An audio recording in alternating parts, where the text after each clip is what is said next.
Good evening. Let me welcome you to this colloquium on the future of Sri Lankan Tamil refugees in India. This is being organized, presented by the Hindu Center for Politics and Public Policy. I don't want to go into the details of our activities, our mission, and so on. You can look it up at www.thehinducenter.com. But we want to, basically the idea is to provide opportunities for or an independent platform for discussing seriously issues that matter in the realm of politics and public policy. And we do research, we engage in discussions, we present different viewpoints, but all of it needs to have a focus. I don't want to go into this in more detail, but this is a young organization and we take our mission very seriously. The importance of this subject is obvious, but let me state it. It's a major question for India with humanitarian, socio-political, and foreign policy significance. And it should be a matter of priority. It should, I think, get a higher profile on the national stage than it has got so far. The basic facts need to be set out in context, and I think in the presentation, which will follow my introductory remarks, we will get that. But basically, post-1983, it's a post-1983 development. It has a 32-year-old history. The problem, the question arose out of the anti-Tamil pogrom of July-August 1983 and the worsening situation in the northern and eastern provinces of Sri Lanka over that period. Sri Lankan Tamil refugees came to India in waves or in stages, reflecting the course of the civil war in Sri Lanka, the various aborted or thwarted attempts to find a political solution to the Tamil question, the ceasefire, which lasted between December 2001 and July 2006, and its collapse, and the final conflict that saw the elimination of the LTTE as a military force in May of 2009. That's the period that we are going to cover, but not so much the history as the present and the future. In all, during this period, approximately 300,000 refugees came to Tamil Nadu from Sri Lanka, from the north and east of Sri Lanka in particular, but also from other parts of Sri Lanka, and about 200,000 returned to their country over the 3 decades. Some double counting may be involved because as some of the refugees may have come to India, returned, and come back again. And we have an expert here, Mr. Chandrahasan, who can throw light on that, apart from the presenter. Who is a Sri Lankan Tamil refugee? We need to be clear by way of definition. People who live in government-run camps in Tamil, we are dealing with Tamil Nadu. People who live outside camps have a refugee certificate from the district collectorate and are registered with the nearest police station. And 3, not the least important, former Tamil militants held in special camps. As of January 2015, it has been reported by our presenter R.K. Radhakrishnan, Senior Deputy Editor of Frontline, who has studied this question seriously. I'll come to that in a minute. As of January 2015, official statistics indicate that there were 102,055 refugees belonging to nearly 35,000 families. They lived in Tamil Nadu, and of them, 64,924 as of January 2001 lived in 109 refugee camps. And the then Chief Minister, Mr. Paneerselvam, his letter to Prime Minister Modi is the source for these numbers. Since there have been a few additions since then, or maybe some people left, and we'll hear that presently. A word on India's policy on receiving refugees. I think India has been quite open-minded, generous, and progressive with respect to receiving refugees who escape conflict zones or conflict areas. There have been 3 major streams of refugees: Tibetan refugees, about 120,000 of them in India today, refugees from Bangladesh. Estimates vary, but according to some estimates, 10 million of them were there around the time of the 1971 Bangladesh liberation struggle and war. And finally, Sri Lankan Tamil refugees. Not many countries, I think, have accepted the burden and responsibility of hosting, providing for, and protecting such a large number of refugees using the country's own resources exclusively, not depending on international assistance. But there have been and there are genuine problems. Our focus today is on the welfare of these people, Sri Lankan Tamil refugees belonging to different generations. Their living conditions, the restrictions, the lack of transparency, the lack of access to the camps, and other avoidable shortcomings. We are not dealing with circumstances beyond our control, but what is avoidable, what is doable is the focus today.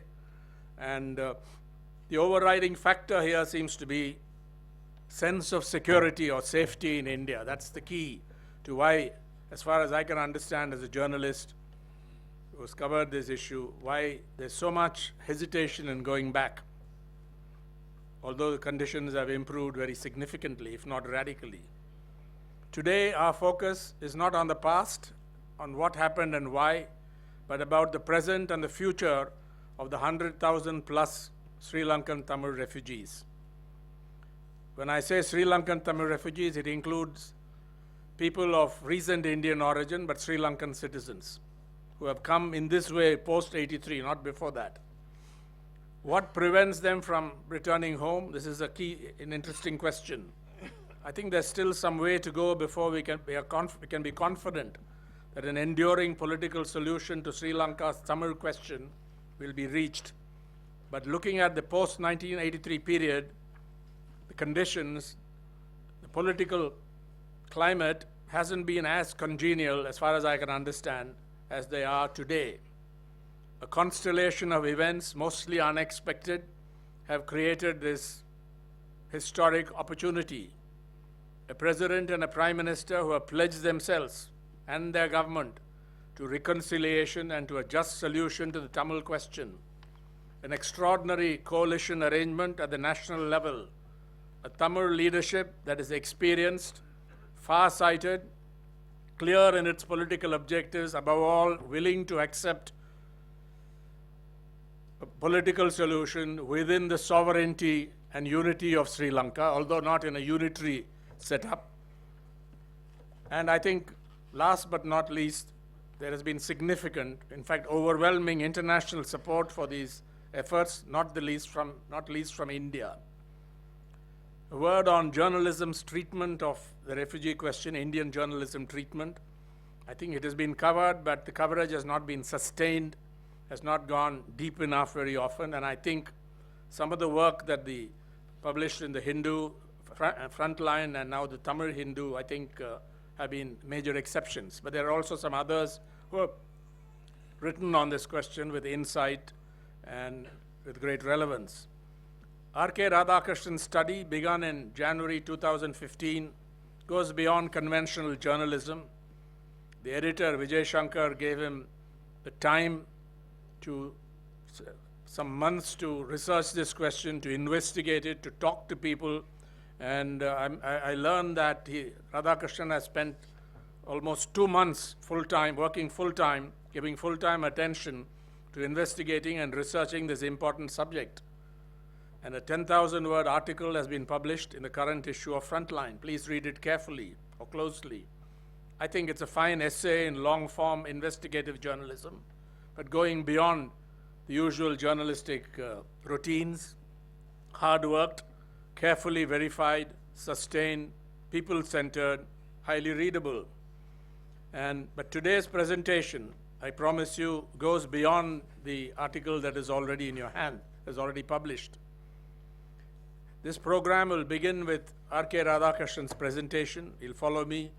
He'll be followed by Mr. Chandrahasan, and then we'll request Mr. M.K. Narayanan to offer us his comments and observations. Radhakrishnan, as I mentioned earlier, is Senior Deputy Editor, Frontline, former Sri Lanka correspondent of the Hindu, and former Chief of the Hindu's Tamil Nadu Bureau. and the Hindu Center's head and chief coordinator, Dr. V.S. Samanthan, is also a former Sri Lanka correspondent of the Hindu. So we do have some significant resources here. Mr. M.K. Narayanan has unique experience on the policy planning and policy making side, which he brings to the subject. He's been involved with this question in many ways from the time it originated. A former director of the Intelligence Bureau, one of the youngest directors of the Intelligence Bureau in India's history, in independent India's history, a former national security advisor, and a former governor of West Bengal. He brings to this, as I said, unique experience and insights. And from my experience, I found him outspoken and willing to share his views without any hedging. We greatly appreciate it.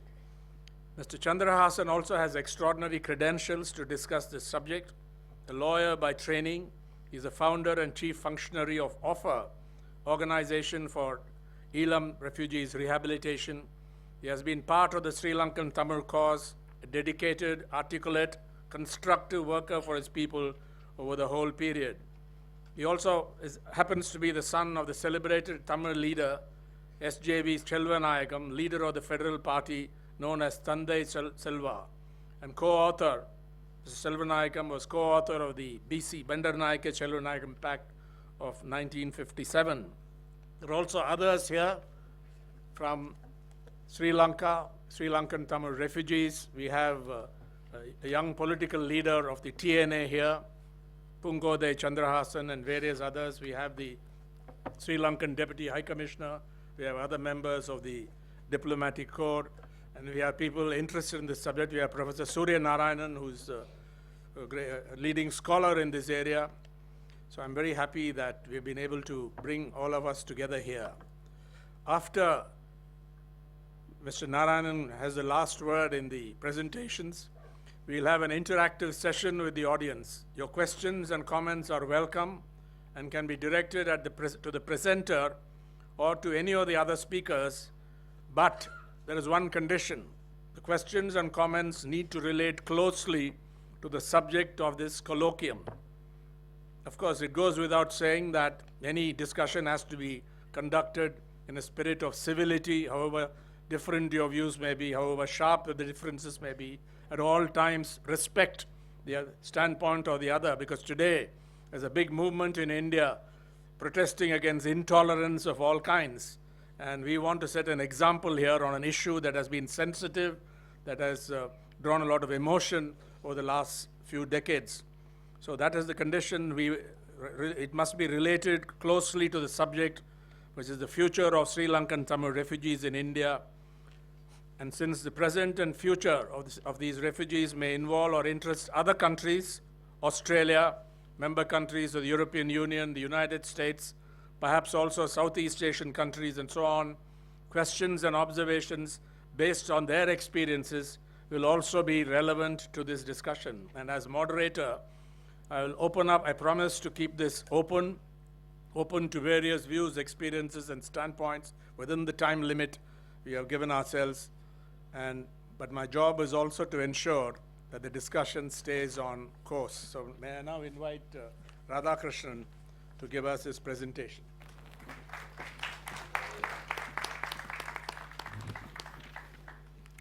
Thank you, Mr. Ram. Sorry for the inconvenience that most of you would have faced as you came into the hall. Unfortunately, we had some threats from fringe Tamil groups. Thankfully, if that is handled in a spirit of discussion, we are always willing to take questions at the end of the session, as Mr. Ram said. Going further, just an explanation as to who a Sri Lankan Tamil refugee is. Of course, Mr. Ram explained in some detail. People who live in government-run camps or outside the camps, but then have a certificate, refugee certificate, or former Tamil militants who are in special camps, which basically is an euphemism for a jail. And then setting the context, I think this is as important as anything that is required. There are phases in which the Sri Lankan Tamils have fled Sri Lanka. The nearest post was India. Of course, they did go to other countries as well, like Australia and all that, very risky journey involving a boat. But these are the major phases. Of course, there can be some argument over phase 3, for instance. Some people think that it ended only in 2002 after the peace accord was signed. And again, 2006 to 2009, you can always argue that it went on till 2013. I mean, there are some scholars who believe that. But the main phases were, I would say, 1983 to 87. And of course, from the mid-1990s, where the largest chunk of people had come in. About 1.2 lakhs had, 1.2 lakh people had come in between 83 and 87. And then from the mid-90s again, you had about 1,30,000 people coming into the camps. And the thing is that there were 2 points of entry. One was, of course, Rameshwaram. The other was Kodiyakare, and camps were set up in both these places. So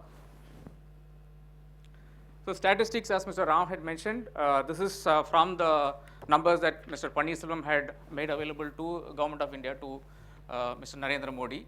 The main concern is this group who live in refugee camps, and I visited some of those camps. The 109 camps, in fact, Pannirselvam later mentions 107. 109 is including the 50 people in the 2 special camps, which again is an euphemism for a jail, and these 50 people are known Tamil militants, and they have to necessarily be kept in prison. Now, this number is very significant. You please keep in mind this number, 34,000. Just 1 minute. Please put off your mobile phones, put them on silent, please. Yeah. This number is very significant. Just keep this in mind, because we'll come back to this much later for just asking why something.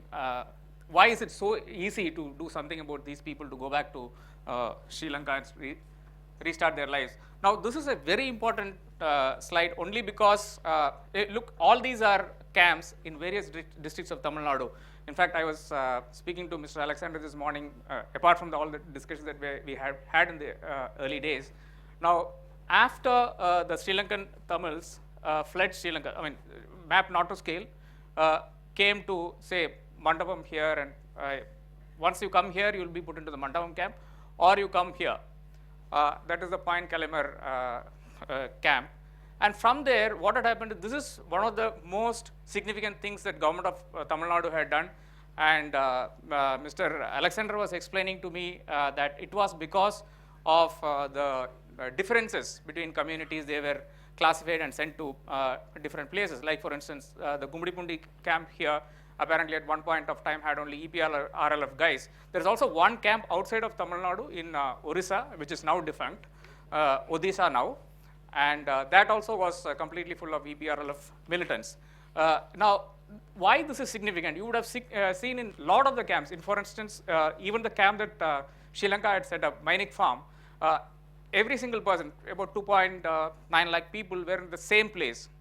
And you look at Darfur in Sudan, for instance, again, the entire million-odd people were in the same place. But this was one of those, one of the big, great decisions taken by the Government of Tamil Nadu to spread out the camps. One, of course, my friends in police were trying to tell me, retired friends and all that, that it was easy to have an eye on them, because districts have their resources to. I mean, every district has certain amount of resources to police, basically, to keep an eye on Tamils. But beyond policing, it also provided an opportunity, great opportunity for the people themselves, as and when the opportunity arose, to go out and work. This would not have happened if 1 million people were at the same place. I mean, in this case, it's not 1 million. At the worst, it was 3 lakhs. But then later on, now it is 1 lakh. Now imagine if that all the 1 lakh was in one spot. It would have been very difficult for them to engage in any gainful employment. Things would have been much worse. But I think this is in 1983. Again, I'm still researching as to who exactly did take the decision. I'm still going to get an answer. I've spoken to quite a few officers and politicians, but they keep telling me that it's a collective decision. But beyond that, we still don't know who took the decision to put up the camps in every district, barring, of course, Nilgiris, where the Tamils can't. Again, that was significant, because Nilgiris is a cold place. You don't have a camp in a cold place for people from the tropics. Again, very wise decision, I would say. The focus of this presentation, again, as Mr. Ram had mentioned, this is because we are talking about Sri Lankan Tamil refugees. There are a lakh odd people here. We are trying to explore possibilities as to what we can do as we go along and not waste this opportunity when we have a fantastic set of things coming together, including a new government in Sri Lanka and things settling down in Sri Lanka as far as we can see. We are definitely not talking about any of the other groups. Yes, there are issues related to the war, there are issues related to accountability, there are, and any of these issues. Plantation Tamils, I think we can have a seminar on that separately. We can even talk for days on that and how we have not cared for them. Mr. Vadivel Krishnamurthy did talk to me when in Sri Lanka itself that I should be doing more on Plantation Tamils. And of course, IDPs in Sri Lanka, including Muslim IDPs. Akhilan Kadirgamar the other day wrote a fantastic write-up, op-ed in the Hindu. Please read it if you haven't already have. Now, this is the reality in a camp. Now, living conditions are bad. I mean, that's an understatement, I would say. The problem is that most of this accommodation was built in the 80s, and ever since, because of the transient nature of the refugee himself, there was absolutely no concentration to make the living conditions better. So what happens as a result is that you have houses of this size, and the other corollary to that is here, routine people, when refugees themselves try to they work outside, so they earn a fair bit of money. So if they try to access any of your LPG gas facilities or try to make additions to their own living, you routinely have revenue officers coming down. Not very routinely, but then inspections are necessary. Inspections do get carried out because that's the nature of the beast. That's the way the government works. And routinely these structures are destroyed. If you built a structure, it is destroyed. If you have an LPG cylinder, it is seized. So that's how it works. Sanitation issues. This actually is the biggest thing, the biggest problem. In fact, I had mentioned in my frontline article, 2006 study by PUCL found that there's absolutely no sanitation facility as people landed here, refugees landed here, even much later. I mean, we are used to, in Tamil Nadu, we are used to going to the forest and relieving ourselves. But in Sri Lanka, it's a major issue. It's people don't do that in Sri Lanka, anywhere in Sri Lanka for that matter. I mean, I'll come to show you some of the pictures as to how neatly people maintain their premise outside, not inside. We throw our garbage out. Sri Lankans don't do that. Most Sri Lankans don't do that. And again, when things got really bad, DMK Chief Minister Karunanidhi had sent all his ministers to visit camps, the 115 camps at that point of time.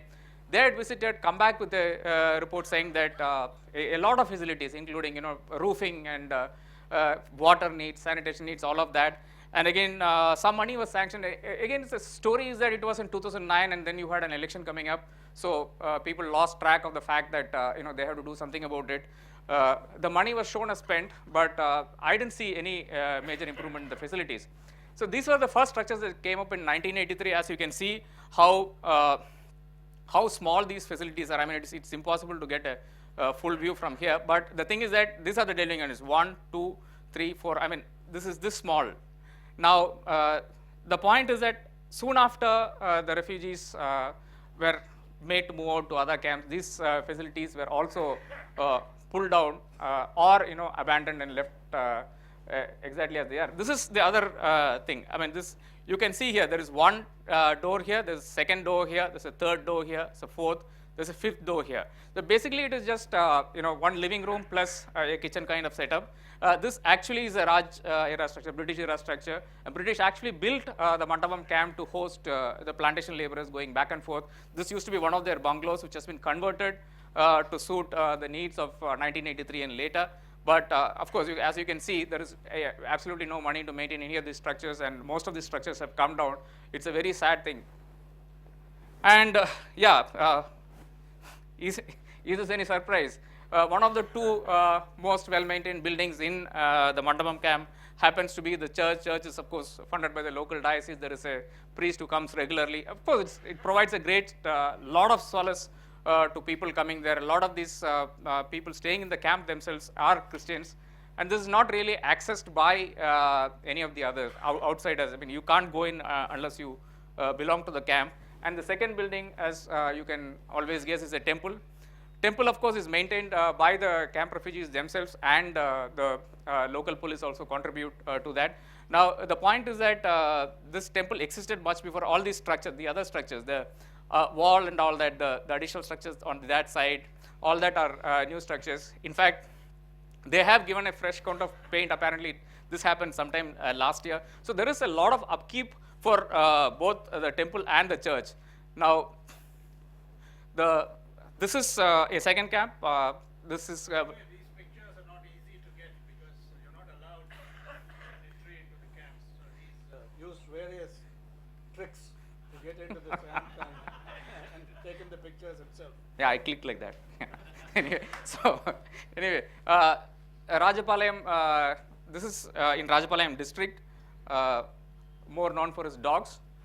We have, this is a place called Vinayakapuram, which I've in some detail explained how to get there, because I have absolutely no clue today. If you ask me to get there to this place, I will not be able to get there. The idea is that camps are either hidden in plain sight, or they are so far away that you will not be able to access them. So this is one such camp. It is literally at the back of beyond.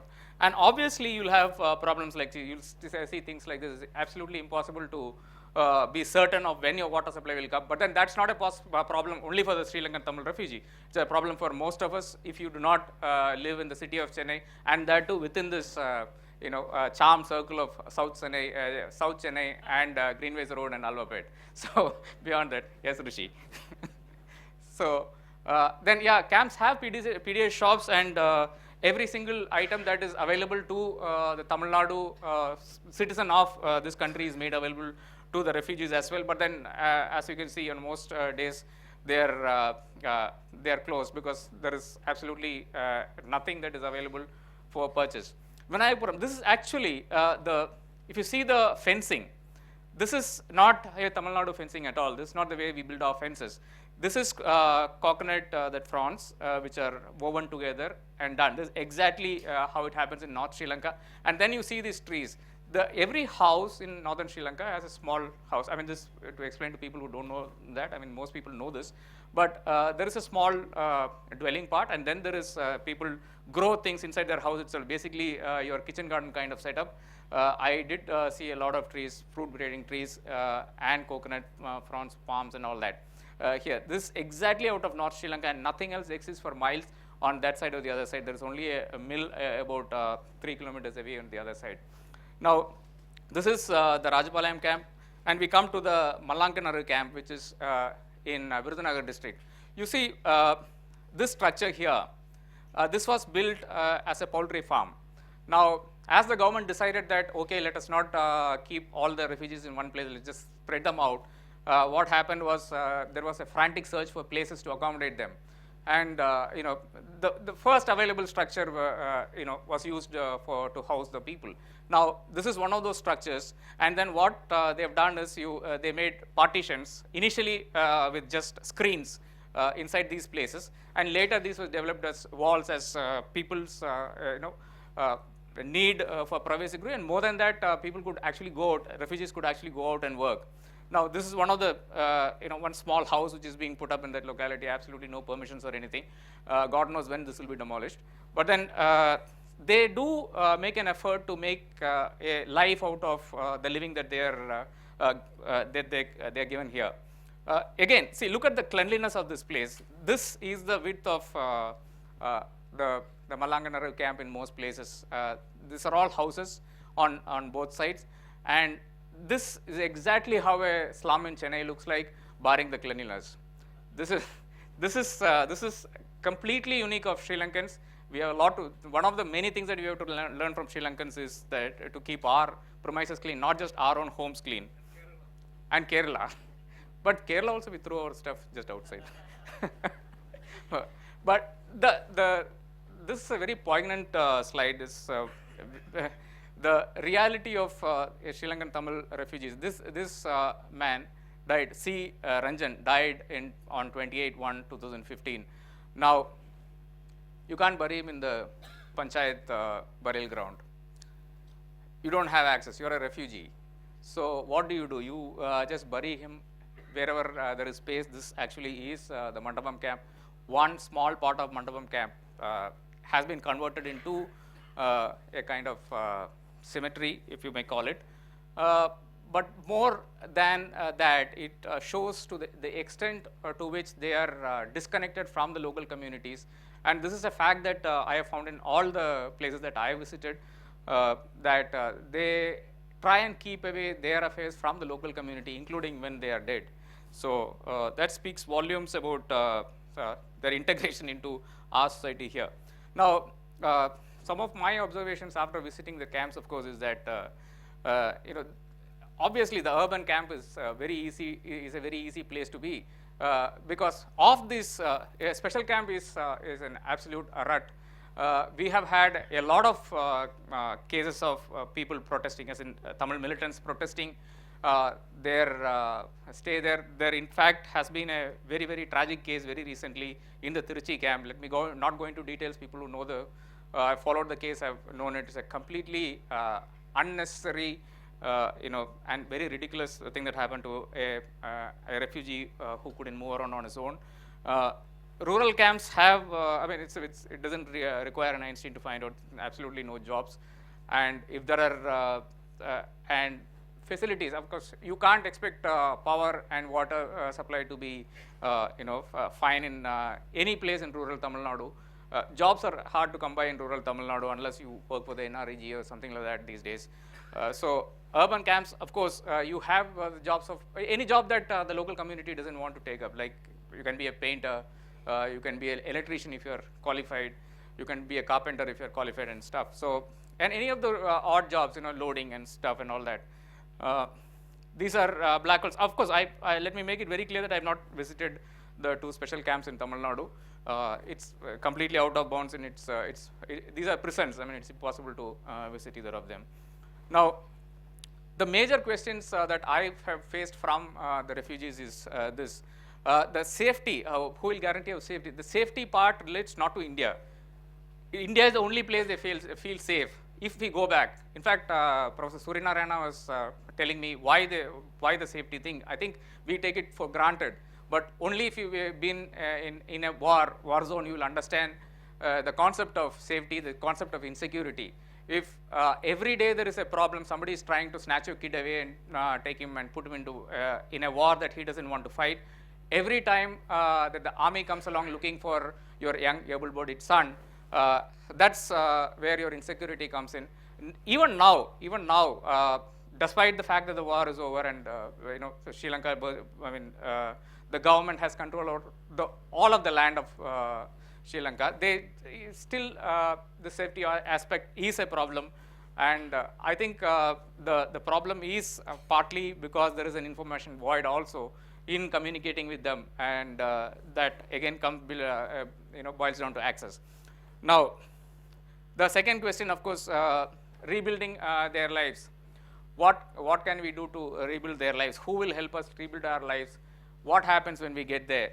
Are we going to be left in the lurch and you just give us a plane ticket, make us go and get on in Colombo and give us a bus ticket to our native villages and leave it at that?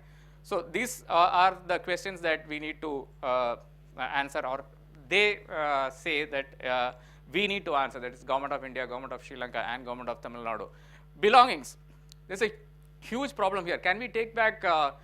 We bought an Almirah, we bought a refrigerator. Can we take back these things? You give us 30 kgs on a flight. I mean, UNHCR, of course, in all magnanimity, offers an air ticket, return air ticket for them. But then what happens to our rest of our belongings? Something huge which cannot fit into an aircraft. Now, conservatively, you can take about 30 kgs if you have the card and all that, the membership card. Sudhir will know. The membership card of any airline, you can possibly take 50 kgs or 60 kgs, maximum of 70 kgs on Sri Lanka. That is the greatest, that is the largest. Now, a lifetimes of savings of buying furniture and television and all that, will that fit into 70 kgs? I doubt. And again, who will guarantee that these things will get across safely? The shipping service has ceased to exist now. This actually, will we be forced to live? This evokes memories from the post-Rajiv assassination. But as far as I can see, all the officials that I talk to, all the politicians that I talk to are very certain that there absolutely is no way that the Sri Lankan Tamil refugees here are forced to leave. And citizens, I think this question will always be in the uppermost the minds of a lot of the refugees who have virtually been born here, and they are possibly in their early 20s to even early 30s. Now, Professor Suryanarayan did point out that the 1984 circular stands in the way, which I mentioned in my story also, which refugees cannot become citizens, cannot apply for citizenship, cannot apply for asylum because this circular stands in the way. Summary, this is the next issue, the fate of staying outside. This is a huge problem because you look at the numbers, I'll just read it out.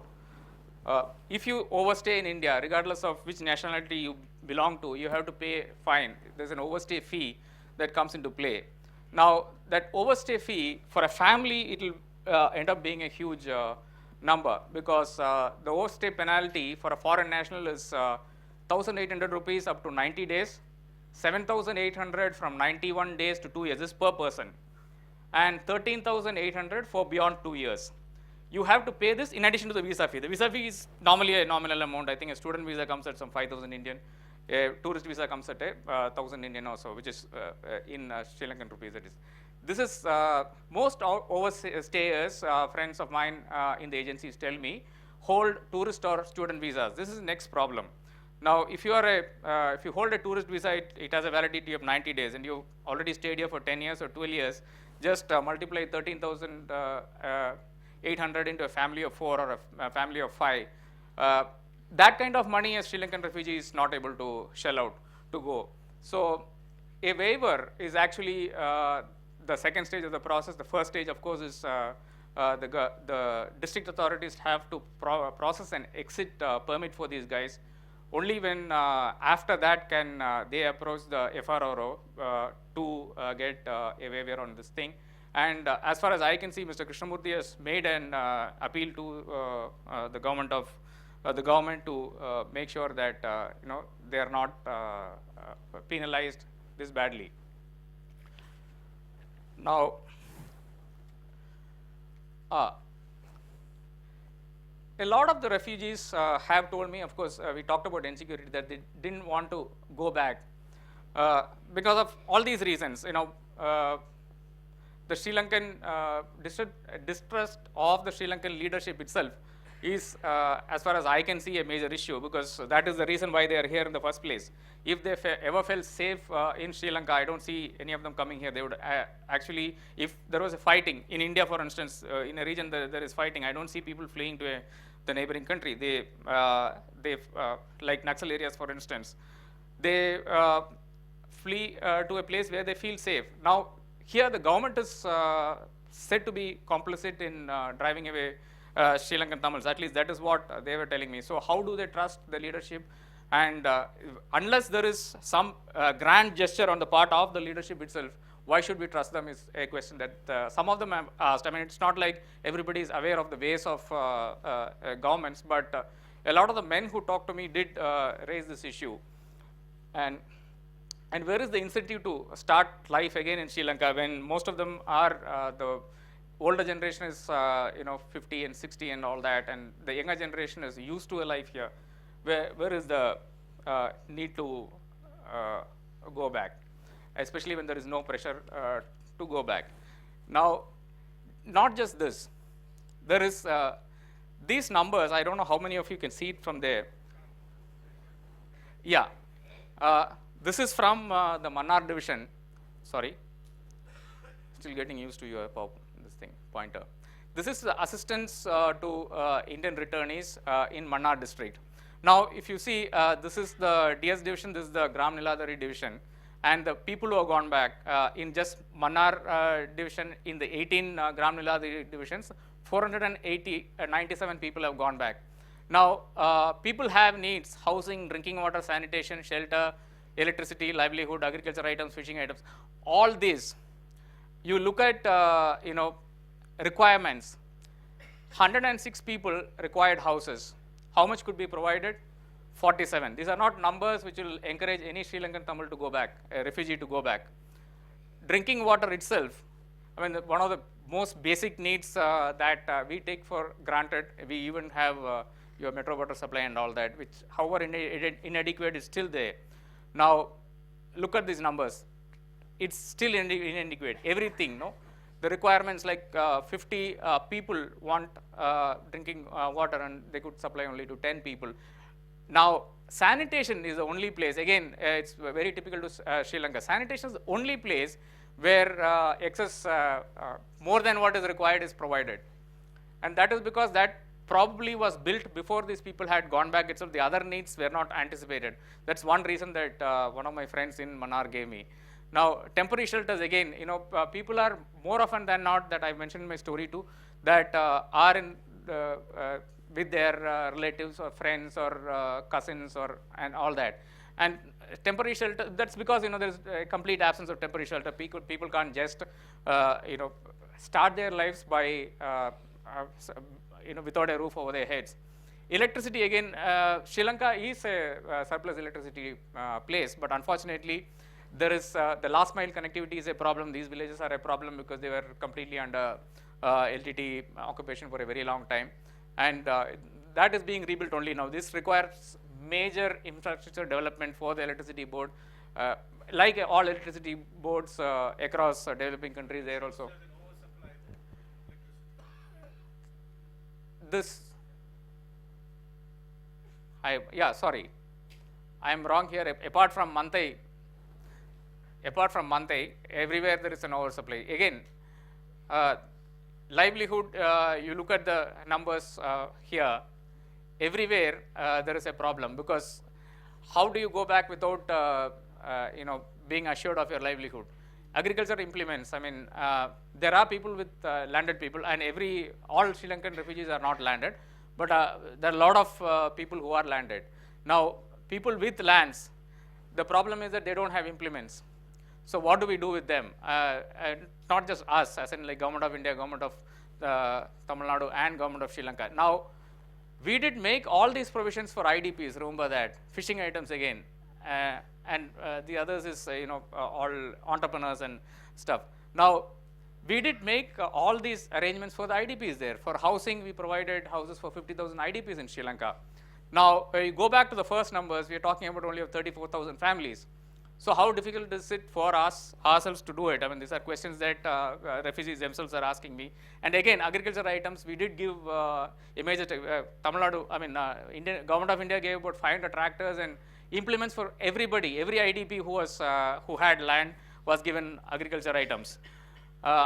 Unfortunately, these refugees also come to, are asking me if they'll be provided the same thing. There is, of course, hope, and this boy, this Mayuran, who finished his MPhil in social work from Loyola College, he's just waiting to collect his certificates. And he wants to, I mean, he came here when he was 8, right, Pungadi? He was 8. He was in a refugee camp, he studied here, and he got his certificate MPhil. He wants to go back to Sri Lanka and make a difference to people there. Now, there is one problem here, the resentment of the new generation. Of course, one generation fled the war. The earlier generation, they are completely thankful to Government of India and Government of Tamil Nadu for providing them all kinds of help. But here, the next generation knows only India. They have not been to Sri Lanka. Most have not been to Sri Lanka, and there is a problem right away there. Their you know, resentment is not only towards Sri Lanka. That I think we need to keep in mind. Now, these are some of the solutions that people that I spoke to suggested, including Ramu Manivannan. Movement restrictions, and yeah, legitimate transit. India doesn't allow it as of now. Mr. Chandrahasan also has been batting for this. And Sudarshan Nachiyappan did tell me that one thing that the Tamil Nadu Revenue Department members, officials from there could form a committee with Government of India and Sri Lanka to verify the land claims. Can take people there, and you know, our officials can go there and find if the claims are fine. So thank you for patiently listening to me.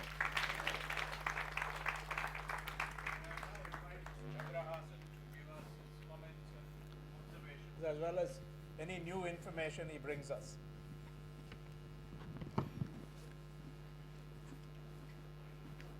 Oh, I'll just take that.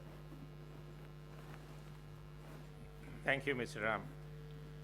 I think it's a Herculean task to deal with the lives of people which has lasted 32 years in India, but I will try to do my best.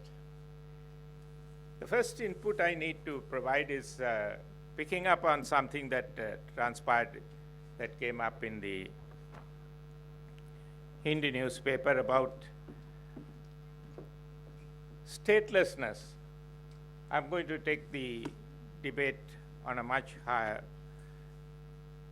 Statelessness became a serious issue as far as refugees are concerned, because when children are born to refugees in the country of where they are taking asylum or they are temporarily accommodated, they don't belong to the country that they are born in, and they find it difficult to get the citizenship of the country from which they are originally from.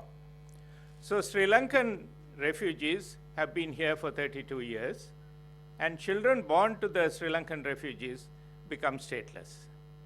This issue is being tackled by the Sri Lankan government, the Tamil Nadu government, and the Indian government with our facilitation, that is the facilitation of the organization I represent, the Organization for Ulam Refugees Rehabilitation. I'm beginning this debate, this discussion on this point to say there are solutions and we can be hopeful. When you start the debate on the question of the future, I will surprise you by saying we have a bright future and we are optimistic about the bright future that is ahead of us. The difficulties that we face, the challenges that are there are certainly, some of them have been lined out here, and we have to be conscious of the fact that there would be challenges which we will have to face. I have to bring in a new component, the component that is most important, that is the human behind the refugee. Please see the refugees as human beings. They are dynamic, they are capable, and they make a difference. An example, persons of Indian origin come back to India as Indian citizens under the Indo-Sri Lanka Accord. 3 generations are living, you can go into some of the areas, and they are in destitute circumstances. The refugees come to India, they are organized. They are able to come together, think together, plan together, work with the government, and get something which makes the program of taking care of refugees from Sri Lanka as a role model for the world. It's certainly going to be quite a different story seeing what has been presented, but then we need to look at the human being. There was an interesting question raised by Mr. Radhakrishnan as to how come that the refugees were spread out. In 1983, when we came into India, the challenge was the Sri Lankan Tamils for the first time left the country after the pogrom. Until then, they would be moving within Sri Lanka, moving to the safe areas, the Tamil areas, and then coming back and restarting their lives in the Sinhala areas. But in '83, there was a qualitative difference. The Tamil areas were also not safe because the Sinhalized army, which was more or less 100% Sinhala, was a danger to them even in the Tamil areas, so they began to leave the country. People began to leave the country, the ones who had means, who had the contacts, left for Western countries and countries which had asylum systems. But the poorest of the poor had to cross the Park Strait and come to India. A lot of them perished in crossing the sea. The challenge was the people who had come to India, how are they going to be accommodated? The Western governments follow a principle of accommodation under the UN Convention on Refugees. But the process is like a camel going through the eye of a needle. Afro-Asian nations have a better method. They accommodate the people in distress, take care of them, and then help them to go back to the country from which they come. The Afro-Asian method certainly is a method which will stand, and there is greater credibility to the process. Today, the world is struggling to handle the Syrian crisis. Borders are being closed. This is not something that we are proud of. The world has to think it over. So the Indian method of taking care of refugees, not asking persons to stand in a queue, not asking them questions, but accommodating them, not as refugees, but as guests, honored guests. This is India's credibility, which we must praise.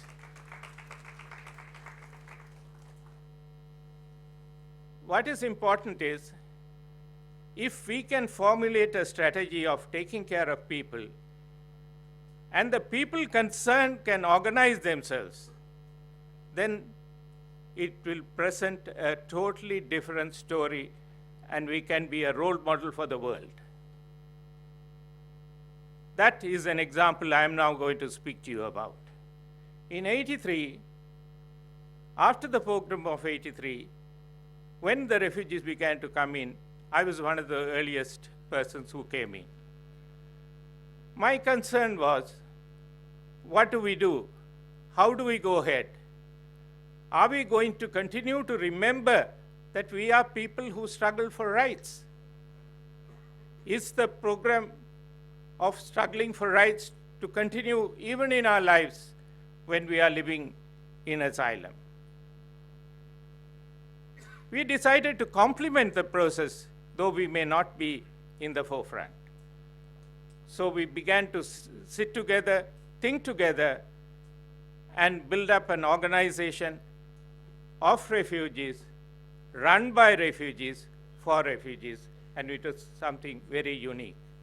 We have now continued for the last 31 years, and we certainly look at it totally differently. One of our concerns was, if we are to be taken care of, are we going to be conscious of the fact that there are poorer people who are living in India who may not be getting what we are getting? That is a concern. We decided we owed a courtesy to India to keep that in mind. There are critics who say that we have not been critical enough of the deficiencies, but we are proud that we decided to look at it in a way in which the community that was willing to take care of us was able to see us as complementing the population. Now, to come to the question raised by Mr. Radhakrishnan, how did this idea of spreading the refugees out, how did it come in? It's a coincidence. There were so many factors, but one of the representations was made by us because we decided the greatest asset in the human being, that too in the Elam Tamils who came in as refugees, was that they were tireless workers. The asset should not be lost. We should not be sitting and receiving and lose the ability to work. So we decided that we will also make the claim, and the claim was made to the then Chief Minister. Please spread us out and let us be not in ghettos, but in camps which are spread out in the community, which will make it possible for us to pick up the jobs that are available. If there are granite quarries, we had an argument. The mechanized quarries were the ones which were preferred by the locals. But we decided, despite the hazard, we will go and work in the quarries that are not mechanized, which can be harmful, and it was a considered decision that was made. In that process, we sustained the capacity of the individual to continue to work. So the main difference that needs to be taken into consideration is, are the people sitting, waiting for handouts, or are they willing to take their lives into their own hands? We decided to take our lives into our own hands and work along with the government. Why work along with the government? We were looking forward to the period after the war was over. Having opposed a government, the mindset of the person is that everything that you find fault with. That was something that had to be changed. If we are to look at a role for the refugees, a role that is going to be after the war was over or the struggle was over, we had to work with the government. And that exercise was what we started by learning to work with the governments here.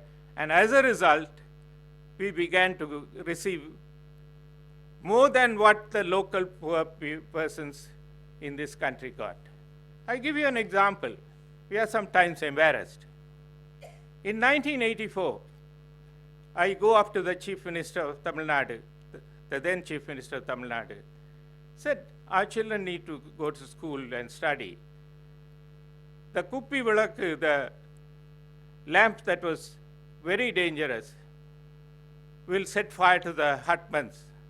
Some of these hutments are, what you have seen here are different. Most of the hutments were with a temporary tar sheet, easily inflammable.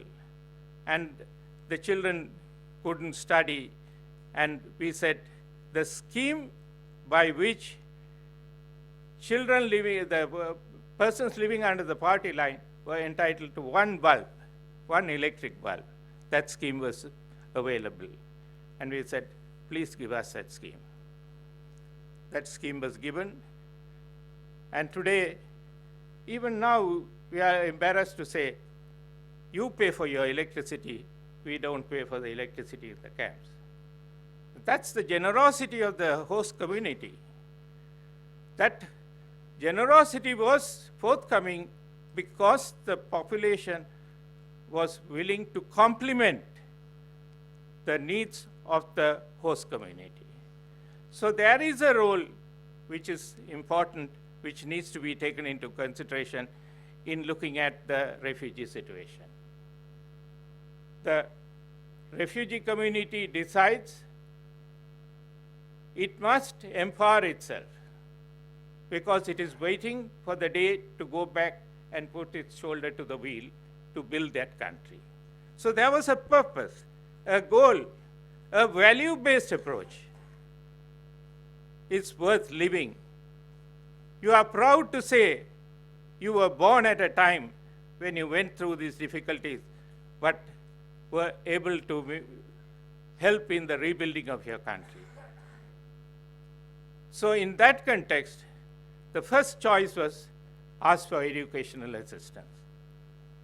We decided to get educational assistance, and the challenge was, if you are to be admitted to schools and colleges, you had to have a transfer certificate, a birth certificate, and some certificate gives you something about your qualifications.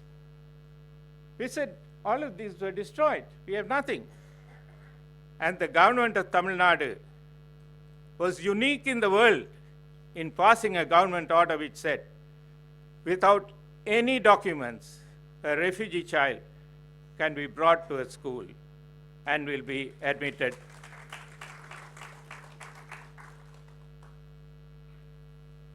We owed a duty to respond. We said, in turn, we will endeavor to see that normal refugee communities, 50% are illiterate. we will try to reach 100% literacy. And we have achieved it, and we are proud of it. If so, education is empowerment. Mr. Radhakrishnan was able to show you the image of Mayuran. I must tell him the happy story of Mayuran.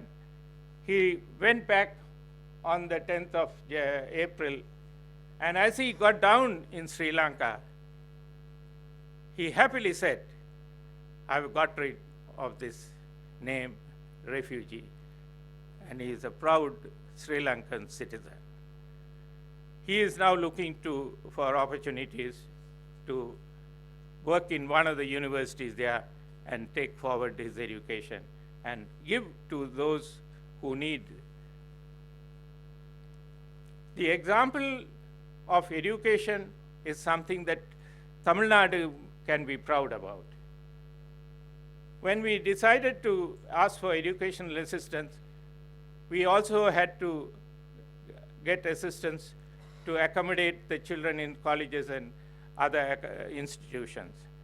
And the people of Tamil Nadu, the government of Tamil Nadu, the government of India was so generous that they made a program by which the children were accommodated.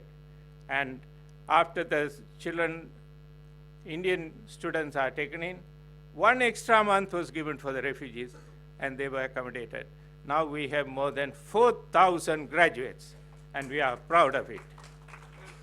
The Sri Lankan government, in our discussions, is interested in knowing when and who can come. Sri Lanka needs maths teachers, science teachers, English teachers, and they will be prepared to take the refugees back. Now, I can take so many more examples to show that if the people play a role and the refugees become dynamic and the community, the host community provides opportunities for that, then the program of taking care of refugees becomes a success. Take the example of women empowerment. This was considered to be one of the most important areas. We decided to see that the self-help groups, the scheme that was available to the Indian people was not available to us because we were refugees. But we were able to show the government that even without any assistance from the government, we were successful in developing the self-help groups. As a result, the government was willing to decide to give the dole or the payment to the women head of the family. And that was because the women were empowered and they were capable of managing the finances. Now, the questions that have been asked are, how will the people manage when they go back? We are a dynamic community. We started the process in 2013 and 14. We had 17 consultations. Having held the consultations for every issue that has been raised in this assembly, we have had solution. We brought out a document which said the sustainable process of the future for the refugees is for them to go back. There are options. One is that people can ask for Indian citizenship.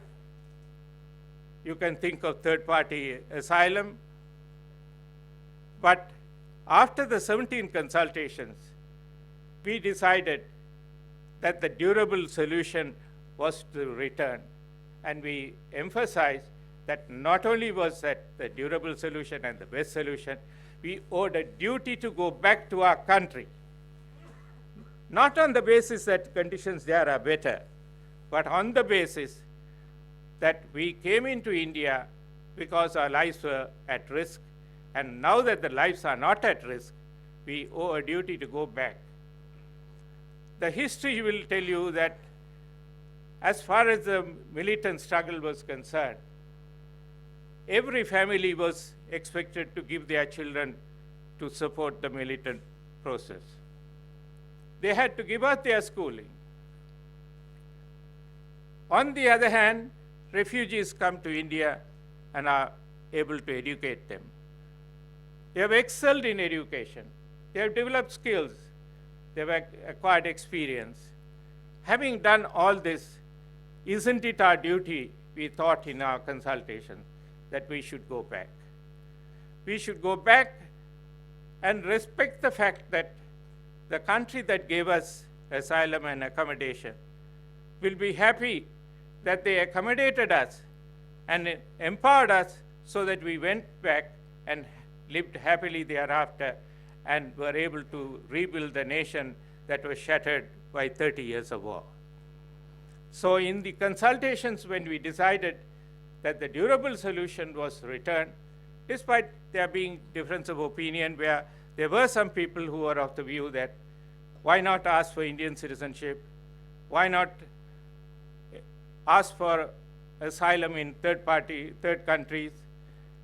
The vast majority of persons were of the view that we owe a duty to go back, especially to safeguard our land, because we are people who fought for our rights, and we fought for land rights. If our lands are left vacant, then we cannot complain. So we must go back, regain that land, and restart our lives. But as Mr. Radhakrishnan pointed out, how can you go when there is a flight? This flight is something that should not confuse the process. There has been at least 3 times when refugees have gone back. In 87, there was an Indo-Sri Lanka Accord, and all the persons in the camps, except for a few, were taken back to their homes and well settled. Indo-Sri Lanka Accord of 87 is a good example how it was done successfully, and all of us will remember that there were no complaints because the Indian peacekeeping force was there, all the facilities were provided, and the Indian government supported the process of return. I underline the word, the Indian government supported the process of return. So after we submitted our decision that the durable solution is return, the government of India engaged in discussions, asked the question as to what exactly the refugees were looking for. So we prepared a document which said 7 stages of return. We emphasized the fact that they should be able to take back the wherewithal, their lifelong possessions, and the ferry service was something that was important. I have with me the documents, but going into details may not be the best for this forum. But every question that has been raised was discussed by the refugees, and we have our solutions for them. But the most important is that what the government of India is able to give us, if it is taken into 3 years, if that is going to be promised for us to go back and that support to continue there, and it's an Indian-supported program of return, it will certainly be a successful program, answering most of the issues that have been raised here. The housing, for example, the example of Manna, the 1,800 persons who have gone back. These are persons who have gone at a time when there was no structured program of return. The inadequacies, the problems they face are real and needs to be supported. In a meeting we were able to have with the Indian Honorable Minister for External Affairs in Colombo in March, the Honorable Minister stopped our discussion at a point and called in the High Commissioner for India to respond. And the High Commissioner said that the Indian government is interested in helping to undo or fill in some of the gaps. There are other countries in the world who will come in if India takes the lead. Taking care of 100,000 persons and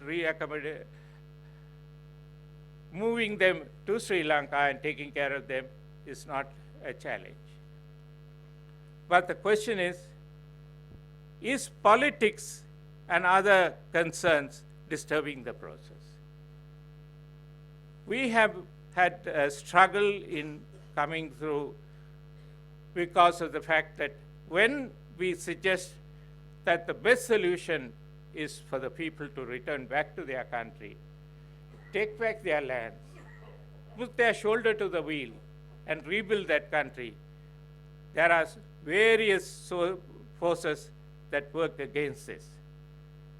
There is a lot of resource behind people who are engaged in people smuggling, people who support persons who are asylum rejects, and such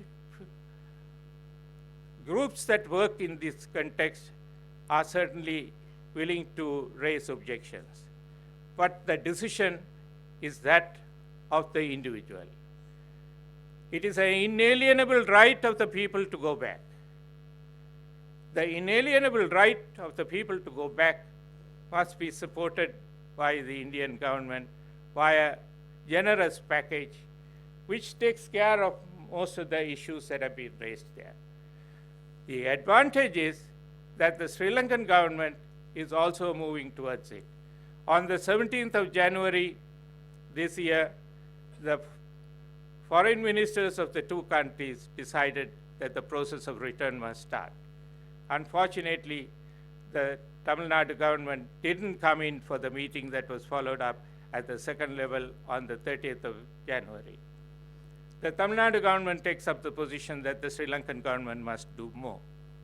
It is true that the Sri Lankan government must do more and should do more, but keep in mind that there is a challenge back in Sri Lanka because they have gone through 30 years of war, and the resources available to be able to back up the return program is not available with the government of Sri Lanka. The returnees have to be given more than what needs to be given to the internally displaced. Internally displaced, since they didn't leave the country, can be managed with less, and the returnees will have to be given more, as was pointed out by some of the questions that have been raised by the people. The accommodation that is available is that the country has the space and the inclination to receive the people back. You need resources, and the resources have to come from outside to augment the resources that are available in the country. So I am strongly of the view that we take this process forward, and the Hindu group supports the refugees who say, thank you for all what has been done in India. Please come along with us, walk along with us, support us in our return program.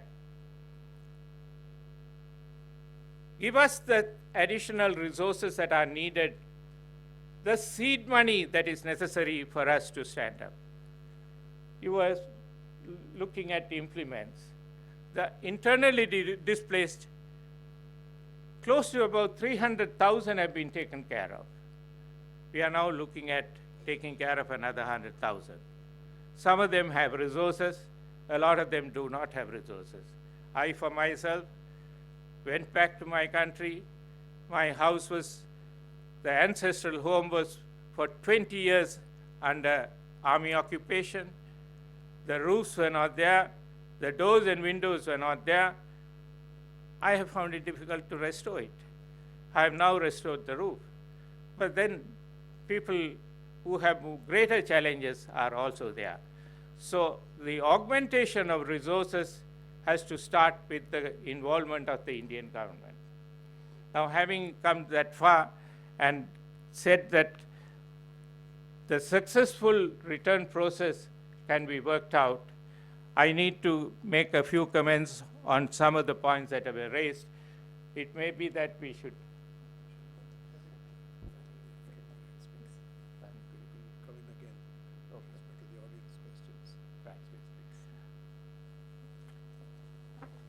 I have been told that we will wait for the questions to come in, and I will come in on that. So I would like to finish on the basis that the refugees should be considered as human beings, people who can think together, who can work together, who are dynamic, and who can help in the process. And they are persons who have come through a process of struggle and have established themselves here. They are waiting to go back. Please help them who want to go back and ensure that the Government of India is able to support the process. Thank you very much.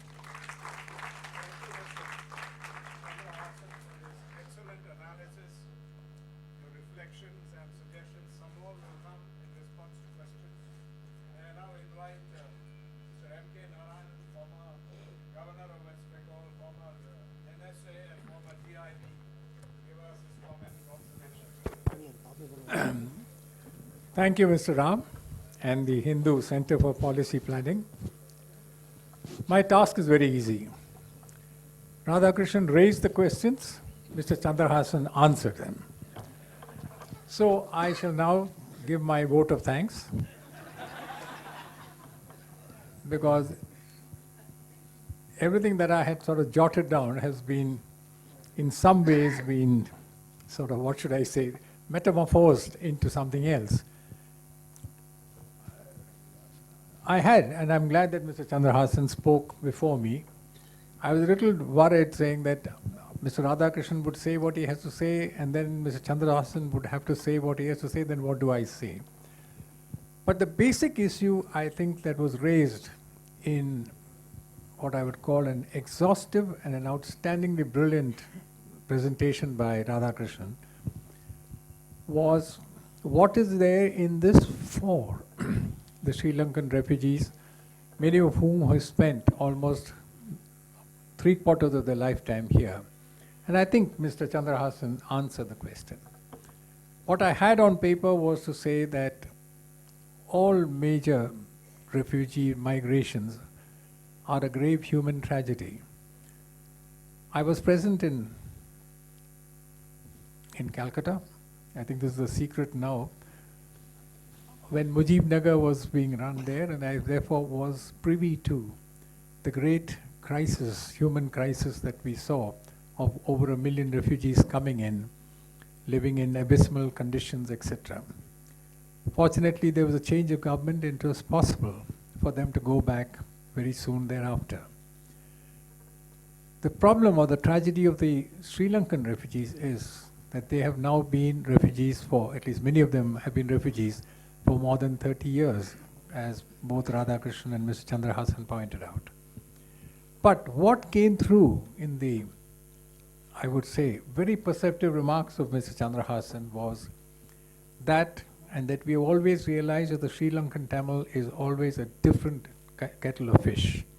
They can convert adversity into an opportunity.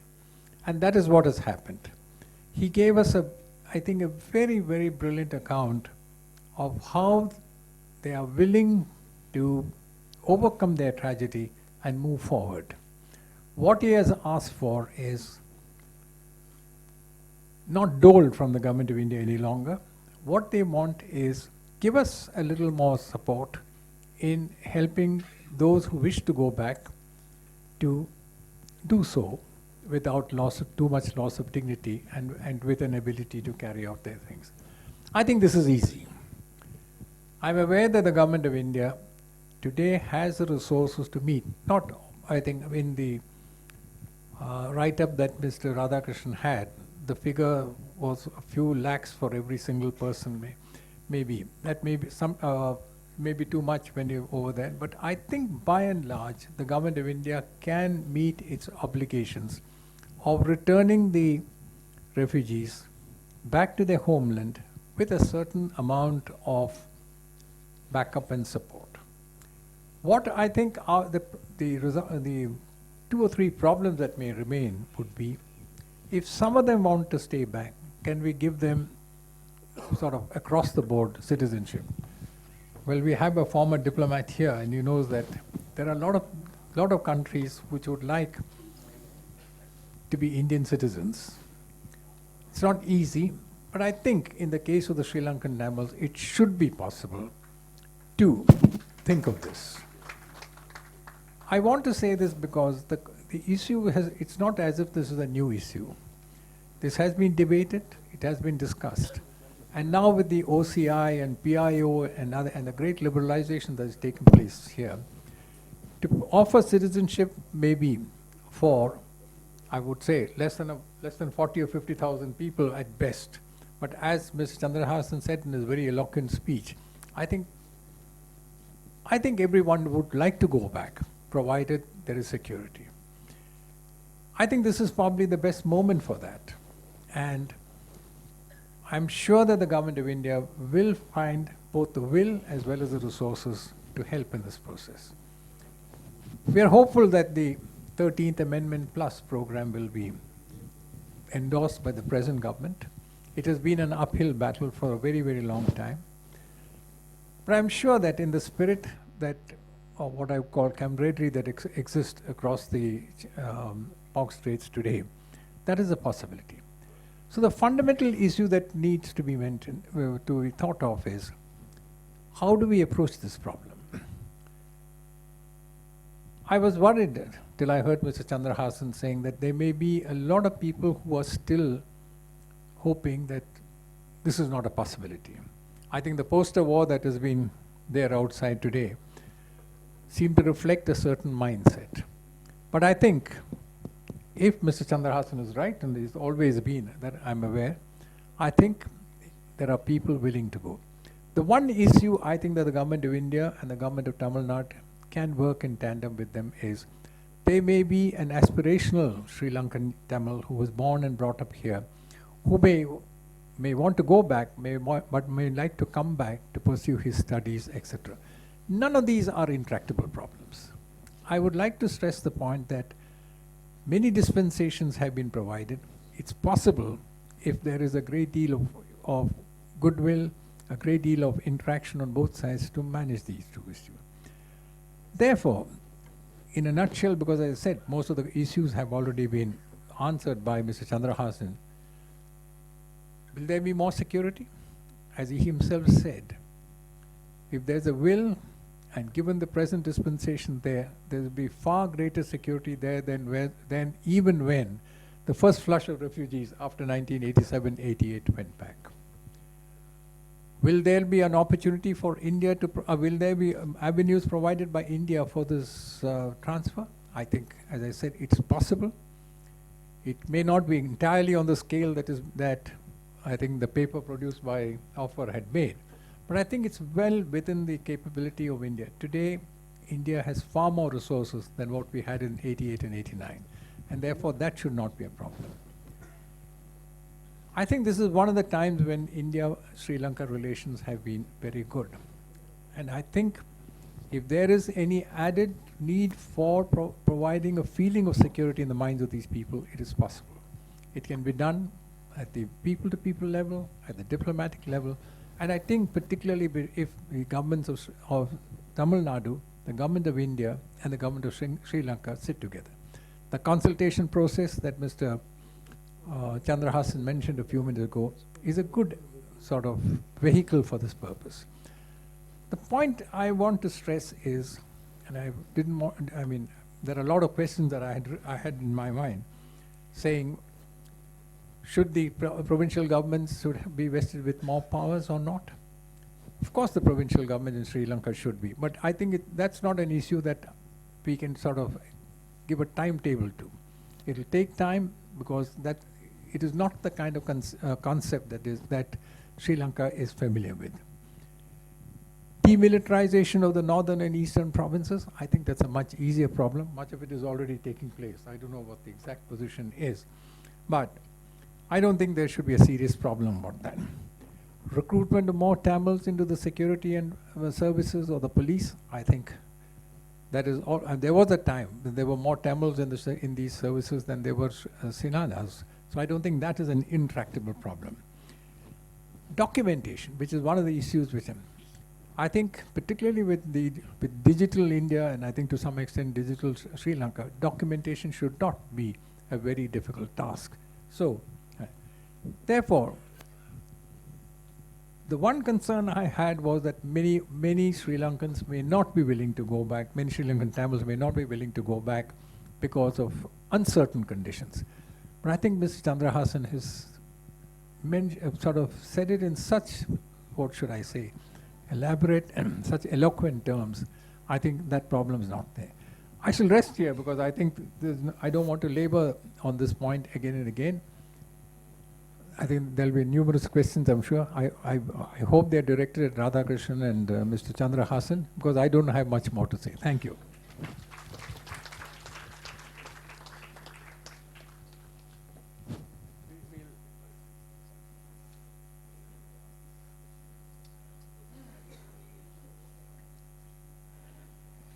So thank you very much, Mr. Chandrahasan and Mr. Narayanan, for your comments, and notwithstanding his protestations, Mr. Narayanan covered quite a lot of issues and made some suggestions that are worth discussing here.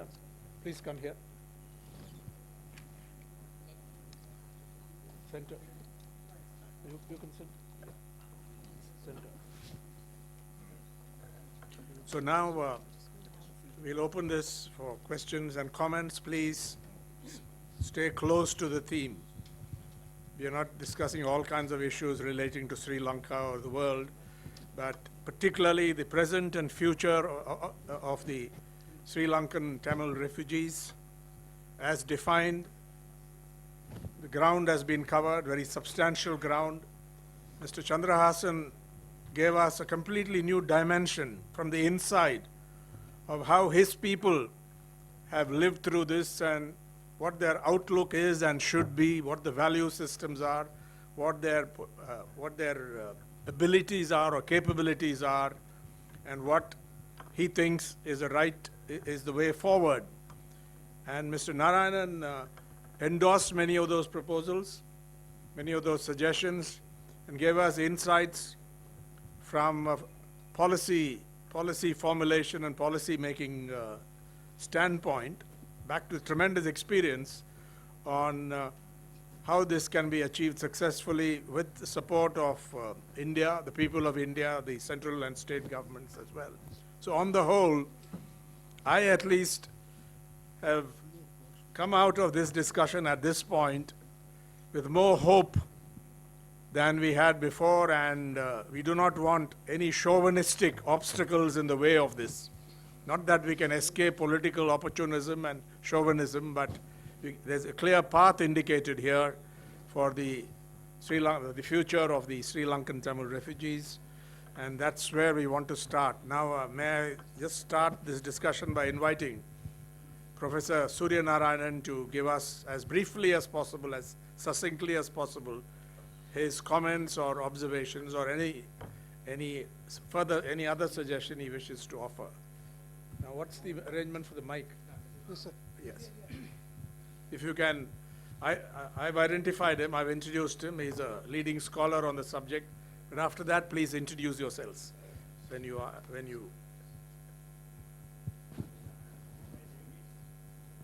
No, it's not. My name is Surya Narayan.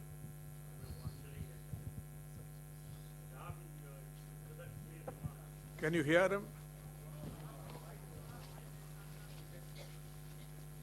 Please speak it. No, it's not working. Hello. Yes, speak into it. Yeah. In your introductory remarks, Ram, you mentioned how India had been generous to the refugees since the dawn of independence. If I may supplement what you said, there had been only one case that I know of where asylum had been denied to a person. That was Stalin's daughter, Svetlana, who came in 1967. She was married to a Kashmiri Pandit who died, brought his ashes to be immersed in the Sangam in Allahabad. Then she wanted to take asylum in India, but she was denied asylum because India did not want to strain the relations with the Soviet Union. Except for this instance, we have treated all those who wanted to come to India. But the tragic aspect of the refugee policy is that we do not have a refugee law, and therefore the policy toward the refugees had been ad hoc. In the case of Chakma refugees who came from the Chittagong hill tracts, they were not allowed to work. They had no right of education. But in the case of the Sri Lankan Tamil refugees, they could work outside, they had the right to education law. So it is necessary that we should recommend, especially the Hindu Center can exhaust it, that we should have a national refugee law which combines the humanitarian concerns of the refugees plus the security concerns of the state. Chandrahasan was very right that the refugees had been generous to the country, but Chandrahasan did not mention one thing. There have been refugees who had abused the hospitality in India. Starting from the Pandibazar incident, there had been fights among the militants, and when they accused in the Rajiv Gandhi assassination case, 6 of them were registered as refugees. So we should have a national refugee law which combines both the humanitarian concerns as well as the security concerns of the state. Because problems of the refugees will continue because South Asia is very volatile. Radhakrishnan mentioned about who is a Sri Lankan refugee. Radhakrishnan, you did not mention one thing. Only those who come by sea are treated as refugees. There were people from southern part of Sri Lanka, especially the hill country Tamils, who felt unsafe. They could not come to Talaimannar and take the illegal boat. So what they did was to go to the Indian High Commission, take a visa, take the plane and come back. But when they asked for refugee status to the rehabilitation department, they said no, only those who come by sea are treated as refugees. And they are the ones whose visa has not been extended and all those things. So it's necessary that these people are treated more sympathetically. I can give you certain case studies, Ram, if you want it. The third one that I want to mention is Chandrahasan mentioned about India's responsibility. His main thrust of the argument, how should India help? India should help. I'm not against it. But I think if we take up this argument, it means that the refugee generating country has no responsibility. No, he didn't say that. As I No, he understood. did not say that. No, he But wanted supplementary support from India. I think. I'm all for that. I'm not denying that thing. Yeah. Now, Narayan mentioned about citizenship to these people. I would submit before you that we should distinguish between the Sri Lankan Tamil refugees and the hill country refugees. The Constitution of India provides citizenship for people of Indian origin. But Sri Lankan Tamils do not claim themselves to be of Indian origin. They do not participate in the Pravasi Bharatives. But the hill country Tamils, most of whom with whom I have interacted, and according to Chandrahasan, 29,500 hill country Tamils are there in the refugee camp. My own interaction says that none of them want to go back to Sri Lanka. And unlike the Sri Lankan Tamils who have land in the north and the east, these people do not have land also. So I think what stands in the way is the 1984 circular to which Radhakrishnan made a reference. Yeah. So, and the government of India has changed the refugee policy. The present government says that it will give refugee status to those who are interested in taking citizenship, who have come from Bangladesh, Pakistan, and the Sikhs who have come from Afghanistan. And some of them have been given citizenship. So why not the hill country Tamil? Nobody speaks for them because they are so please conclude. Thank you. The one more, if I can tell you, very briefly. Yes. Very brief. Radhakrishnan mentioned about the flow of refugees in 4 states. 2006, 2009, when the savage war was going on in Sri Lanka, should have been the time when there would have been more refugees coming to India. But if you check the statistics, it was a trickle. Why was it a trickle? Because one of the major aims of the Sri Lankan government was to militarily consolidate the other side of the parkway so that the refugees do not come to Tamil Nadu, and which they succeeded. In fact, thanks to Chandrahasan in 2009, I went to Mandapam and met 6 refugees, took a boat from Mullaitivu and came to Mandapam.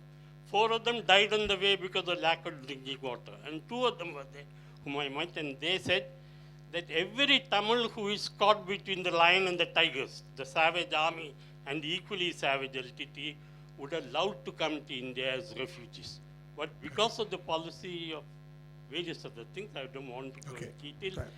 the refugee exodus should have been far, far more, but it did not take place. That is Well, why the yeah. 40,000. So thank you, and I think some of the responses will come later. Any other? Yes, please introduce yourself, and I think the gentleman there in the suit. No, behind you first, yeah. Good evening to everybody. Thank you very much. இது தமிழ்லயும் பேசலாம். தமிழ்லையும் பேசலாமா? ஆமா. நான் வந்து ஸ்ரீலங்கால இருந்து வந்த ஒரு அகதி. என்னுடைய பேர் செல்வராஜ். நான் 1952 சுருக்கமா சொல்லுங்க பாயிண்ட்ஸ் அது. அதனால நான் இப்போ வந்து என்ன சொல்றேன்னா, ஒரு வழக்கறிஞராக இருக்கிறேன். ஐயா சொன்னார், அருமையாக சொன்னார். இந்தியாவில் சிட்டிசன் அவருக்கு உண்டான தகுதி யாருக்கு இருக்கிறது? Who can become the citizen of India? There is a clear-cut condition rules in the Constitution of India. Who can be a citizen of this country? There is one small lacuna. Anybody comes, வெளிநாட்டிலிருந்து யாரும் சாதாரணமாக வந்தால், ordinarily, நம்ம ஸ்ரீலங்கா இருந்து வந்த மக்கள் அத்தனை பேருமே சாதாரணமாக வரவில்லை. அதனால் அவர்களுக்கு குடியுரிமை கொடுப்பதற்கு கடந்த 30 ஆண்டு காலமாக 3 தலைமுறைக்கு இருப்பது மிகவும் வருத்தப்பட்டது. பங்களாதேஷிலிருந்து வந்த மக்களுக்கு ரீசெண்டாக கவர்மெண்ட் ஆஃப் இந்தியா, அவர் honourable prime minister of India Modi ji has come forward to give citizenship. Why not to Sri Lanka refugees? This is my question. Mr. Narayan, would you like to take that? Give him a mic here. Yes, Hello. from there is fine. No, I think I made a statement. I was not categorical enough because I'm no longer in the government. But as my distinguished friend and colleague would agree, there's a great deal of rethinking about the rules of citizenship. I mean, there are basic rules, but there are also conditions in which the government is rethinking on if and where people need citizenship, what kind of dispensations can be provided. I mean, it's not as if they are going to discriminate against the Sri Lankan Tamil refugees and only have the Sikhs from Afghanistan and the Hindus from Pakistan and Bangladesh, etc. The point is that across the world there is a belief that human migration is a very major issue and it needs to be dealt with in a much more humanized fashion, if I might use that term. And therefore, such are those people who wish to get citizenship, there is going to be a great deal of liberalism in the thinking on the point. I think Mr. Chandrahasan made the point saying most people are comfortable with their own country. So it's not that as if the whole of Sri Lanka or all the Sri Lankan Tamils are going to seek Indian citizenship. The same is true in Bangladesh also. It's not as if there are illegal migrants who come in there because mainly they come for jobs, etc. on the eastern sector. That isn't even the case in the case of Sri Lanka. So I think, please bear with it. I think there's a great deal of churn that is taking place in the thinking of the government. And it's not necessarily, the thinking was already there during the last few years. What should we do with people who seek Indian citizenship based on certain hardships, certain concepts, etc. And let me tell you, it was spurred by the Sri Lankan Tamil issue. Because I must say the Manmohan Singh government had a plethora of people who came from this region. So all I'm saying is please wait. It's not as if you're going to be denied citizenship because you happen to be a Sri Lankan Tamil, where a Bangladeshi refugee or a Afghan refugee gets the citizenship.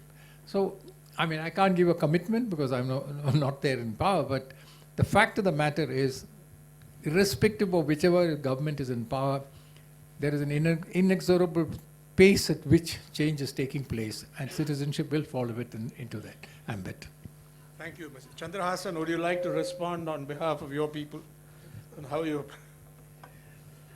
I think there was a point made about the fact that persons who come by boat and the persons who come by flight. There are people who have come by flight who have been accommodated in the camps.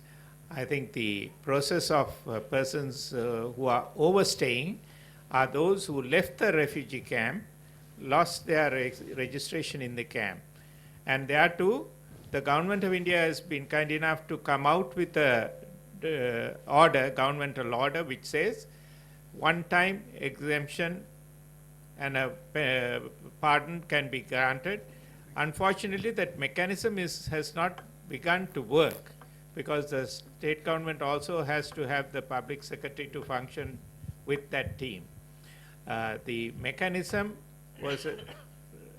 is available, and that is one of the options. The second option that is available is persons, when a return program is on, at the end of the return program, that is when you take the responsibility of the people in the camp, then those who are living outside and who wish to leave in 87 to 88 period, and also in the 2005 period, as well as in the period 94 to 95, they accepted persons as refugees for the purpose of facilitating their return. So previous experiences have found solutions. The solutions have to be worked out, and I would suggest that we encourage the governments to work the first solution, that is that pardon is given and people are allowed to get the exemption and go back as soon as possible, because there is a large number of people waiting to go back. And next is, if the boat ferry service is available, at that point of time, numbers of people will go back from the camps, but the persons who are living outside also can be accommodated for the purpose of return as a refugee, and they can also go back, taking into consideration the precedent that is already available. Thank you. The gentleman there. Please introduce yourself. I am Gurumurthy, a repatriate from Burma, and also President of All India Freedom Fighters Successes Organization. ஐயா சொன்னாங்க, மனித நேயம் என்பது இந்தியாவுக்கு இருக்கிற மாதிரி யாருக்குமே இல்லை. Our Sri Lankan Tamilians or our person of Indian origin, எங்களுடைய மூதாதையர்கள், நம்முடைய மூதாதையர்கள். எனவே இந்தியா ஆரம்பத்தில் 1938 பர்மாவில் இருந்த ரெஃப்யூஜிஸ் தான் எடுத்திருக்குது. 45 48 அகதிகளாக கால்நடையாக வந்தபோதும் இந்திய அரசு எடுத்திருக்குது. திரும்பி 65 70 வரும்போது 4 லட்சம் பர்மா அகதிகளை ஏற்று பர்மாவில் கொடுத்துருக்குது. அதே நேரத்தில் எவ்வளவு அகதிகளுக்கு நம்ம ஸ்ரீலங்காக்காரங்களுக்கு கொடுத்துருக்கோம் என்பது மிகப்பெரிய விஷயம். இன்றைக்கி நம்ம ராதாகிருஷ்ணன் சொன்னாங்க, கேம்பில் பூரா ஸ்ப்ளிட் பண்ணியிருக்காங்கன்னா, அதுக்கு முன்னாலே பர்மா ரிப்பேட்ரியேட்ஸ் வரும்போது கும்மிடிப்பூர்லேருந்து மன்னார் வரைக்கும் ஏன்னா ஸ்ப்ளிட் பண்ணால் தான் அந்தந்த district administration can take care of those people. It is for the convenience of the administration. வேறு எது கவுண்டிங் இல்லைன்னு நான் நினைக்கிறேன். என்னுடைய கருத்து என்னென்னா, இப்போ ஒரு special deputy collector Gummidipoondi, Madhavaram tahsildar for பொலல் கேம்ப் அப்படின்னு அங்கங்கே district administration can take care of those people if they are in limited numbers. There are already existing camps from Kummidipundi. That was a war camp. I think Radha knows it. அதே மாதிரி எல்லா இடத்துலையும் இந்த camp வந்து government of India use பண்ணாங்க. All the money spend on this refugees are repatriates are met by government of India, and it is only state government executing it. And all these days you go through எவ்வளோ லிபரலாக இருக்க முடியுமோ அவ்வளோ லிபரலாக இருக்குது government. நீங்கள் இந்த 32,000 பேரை ஒன்று பண்ணிக்கலாம். நம்ம யாரையுமே வற்புறுத்த வேண்டிய அவசியம் இல்லை. போகிறாங்களா, ராதா சொன்னார் அது ரொம்ப பெரிய விஷயம். நான் கூட இப்போ அது வந்து mister Ram will give me 5 minutes time more. 3 minutes. பர்மாவில் Three. Okay thank you thank you. இப்போ பர்மா ரெஃப்யூஜிஸ் பர்மாவிலேருந்து மீனவர்கள் வராங்க. அவங்கள திரும்பி ரிட்டர்ன் பண்ணும் போது ஜெயிலில் வச்சுட்டு திரும்பி விசாவுக்கு போகும்போது ஜெயிலில் வச்சுட்டு எங்கேயும் அவன் வெளியே போகவிடாமல் வச்சுவிட்டு ஓவர் ஸ்டேட்டுன்னு 40,000 என்னை கட்ட விட்டாங்க. See, this government captured them, put them in jail without allowing them to go back to their country. And when I go for a visa, they charge 40,000 from me. We have no sense. We have no sense. That's why in 1920 itself, Netaji surrendered ICS. We have got such people in this administration. Sorry for forgetting. No, stay with the subject. இதுதான் ரொம்ப okay wonder thank you பண்ணாதீங்க. Thank you. அதனால் sir இருக்கவங்க Chandrahasan sir ரொம்ப நல்லா சொன்னீங்க. போகிறவங்க போகட்டும், எந்த குழந்தைகள் போகிறேன்னதோ போகட்டும், இந்தியா ஏற்றுக்கிறத ஏற்றுக்கிறோம். இந்தியா ஏற்றுக்கிறேன்னு சொல்லலை, ஏற்றுக்குவோம். நீங்களும் இருக்கீங்க இந்தியா தான். ஏன்னா ஒன்றை மட்டும் சொல்லிட்டு நான் முடிச்சிடறேன். இந்தியாவை பொறுத்த மட்டில் நேரு சொல்லியிருக்கார், merge with the mainstream of population. Wherever you are, I'm very happy that you want to go back to Sri Lanka. Wherever Indians are there, from Japan, from America, if Indians are there, every Indians there are a diplomatic for India. Thank you, Jai Hind. Hyper patriotism. Good. Next. Thank you. Please introduce yourself. Mike. Hello sir, என்னுடைய பேர் ஜெய்சிங். நான் ஒரு ரிப்பாட்ரியேட், ஸ்ரீலங்கன் ரிப்பாட்ரியேட். இலங்கையிலே பிறந்து இலங்கையிலே படித்து அங்கே உள்ள பல்கலைக்கழகத்தில் உதவி விரிவுரையாக பணியாற்றி அதுக்கு பிறகு இந்தியாவுக்கு வந்து ஸ்டேட் பேங்கில் பணியாற்றி இப்போ ஓய்வு பெற்றிருக்கிறேன். எனது கொஸ்டின் வந்து 2. ஒன்று வந்து யாரை கேட்குறீங்க சொல்லுங்கள். ஒன்று சார் நாராயணன் மூர்த்தியா சார், அடுத்தது சந்திரஹாசன் சார். முதல்ல சந்திரஹாசன் சார்கிட்ட கேட்குறேன். அதாவது 1983 கலவரத்துக்கு பிறகு வந்த கிட்டத்தட்ட 84க்கு பிறகு வந்தவர்கள் இங்கே பிறந்த குழந்தைகளுக்கு அவர்களுக்கும் இங்கே குழந்தைகள் பிறந்திருக்கிறார்கள். எனவே அவர்கள் இந்த நாட்டில் உள்ள எல்லா கலாச்சாரம், உணவு, உடை, பழக்க வழக்கம் எல்லாத்துலேயும் இந்த நாட்டிலேயே அவங்க பழகிட்டு இவர்களை நீங்கள் மீண்டும் இலங்கைக்கு போக வற்புறுத்துவது எந்த வகையிலும் நியாயம் கிடையாது. ஒன்று. மற்றது, இப்போ என்ன எடுத்துக்கங்களேன், யார் வற்புறுத்துறாங்க?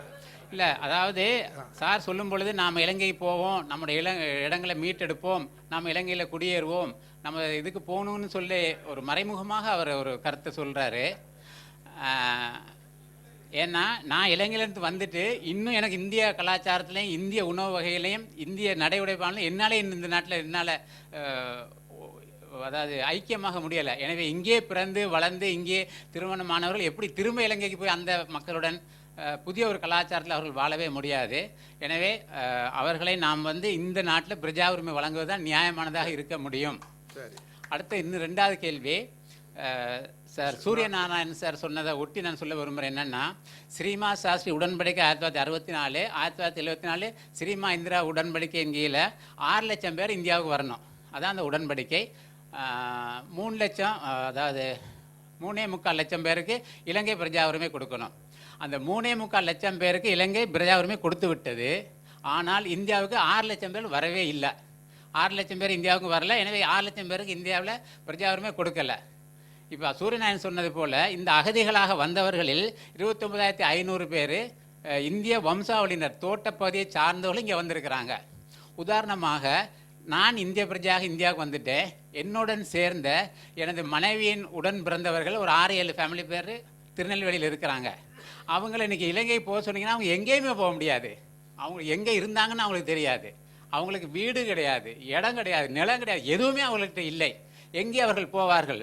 வடக்கு கிழக்கு வாழ்கின்ற சகோதரர்கள் தங்களுக்கு இடம் அங்களுக்கு இருக்கும். அவர்கள் அங்கே போய் எப்படியா தேடி பிடிச்சிக்கலாம் அல்லது உறவினர்கள் மூலம் தெரிஞ்சுக்கொள்ளலாம். ஆனால் இவர்கள் எங்கேயுமே போக முடியாது. அவர் எங்கே போகலாம்டா, இலங்கையில் போய் இன்னொரு அகதி கேம்பில் வேணால் இருக்கலாம், வேற எங்கேயுமே அவர்கள் போக முடியாது.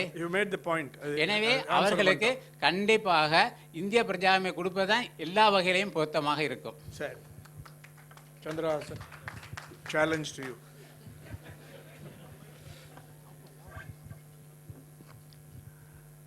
முதலாவதாக, இந்திய வம்சாவளி மக்களை பொறுத்தளவிலே ஸ்ரீமாவ சாஸ்திரி ஒப்பந்தத்திலே எடுக்கப்பட்ட முடிவுகள் நிறைவேற்றப்படாமல் அதற்கு பிறகு பல நடவடிக்கைகள் எடுக்கப்பட்டு திரு சூரியநாராயணன் தெரிவித்த கருத்தின்படிக்கு 29,000 பேர் முகாம்களில் இருக்கிறவர்கள் இந்திய வம்சாவளியினர் என்ற ஒரு நிலைமையை வெளியே கொண்டு வந்ததை தொடர்ந்து ஜேவிபி என்று சொல்லப்படுகின்ற சிங்கள கட்சி அதனை இலங்கை நாடாளுமன்றத்திலே எடுத்து போரினுடைய உச்சக்கட்டத்திலே இலங்கை நாடாளுமன்றத்திலே ஒரு சட்ட திருத்தம் கொண்டு வரப்பட்டது. அதாவது இலங்கையிலிருந்து இந்தியாவுக்கு திரும்பி வந்து இந்தியாவிலே முகாம்களில் இருக்கிறவர்கள் அவர்கள் விரும்பினால் இலங்கை குடியுரிமை பெறக்கூடிய சட்ட திருத்தம் ஏகமனதாக எந்த எதிர்ப்பும் இல்லாமல் இலங்கை நாடாளுமன்றத்திலே நிறைவேற்றப்பட்டிருக்கிறது. எனவே போக விருப்பம் இல்லை என்றது சம்பந்தப்பட்டவருடைய முடிவு. அதை யாரும் நாங்கள் தடுக்கக்கூடாது. அதை யாருமே கட்டாயப்படுத்தவில்லை. ஆனால் அதே நேரம் எங்களுடைய அணுகுமுறை எப்படி என்றால், அங்கு நிலம் இருக்கின்றது, நிலத்துக்காக போராடினோம். நிலத்தை விட்டு வந்தவர்கள் நிலத்தை போய் காமாந்து பண்ண வேண்டும். அதே மாதிரி இதுவரையும் நாடு திரும்பியவர்களில் கணிசமானவர்கள் இந்திய வம்சாவளியினராக இருக்கின்றவர்கள் நாடு திரும்பி இருக்கிறார்கள். அங்கு நிலம் பெற்று நிலம் செப்பனிட்டு அதிலே வாழ்ந்து கொண்டிருக்கிறார்கள். எனவே தனிப்பட்ட ஒருவருடைய முடிவு அவருடைய சொந்த வெறுப்பை பொறுத்தது. ஆனால் அதுக்காக வேண்டி நாங்கள் வரக்கூடியவர்களை அவர்களுக்கு வசதிகளை செய்து கொடுத்து அவர்கள் திரும்புகின்றதை நீங்கள் ஆதரிக்க வேண்டும் என்று நாங்கள் கேட்டுக்கொள்கிறோம். We have 5 to 10 minutes for questions. Be brief. Please introduce yourself. No, the gentleman there had his hand first. Thank you, sir. I have 2 questions. Make it one. It is interwoven.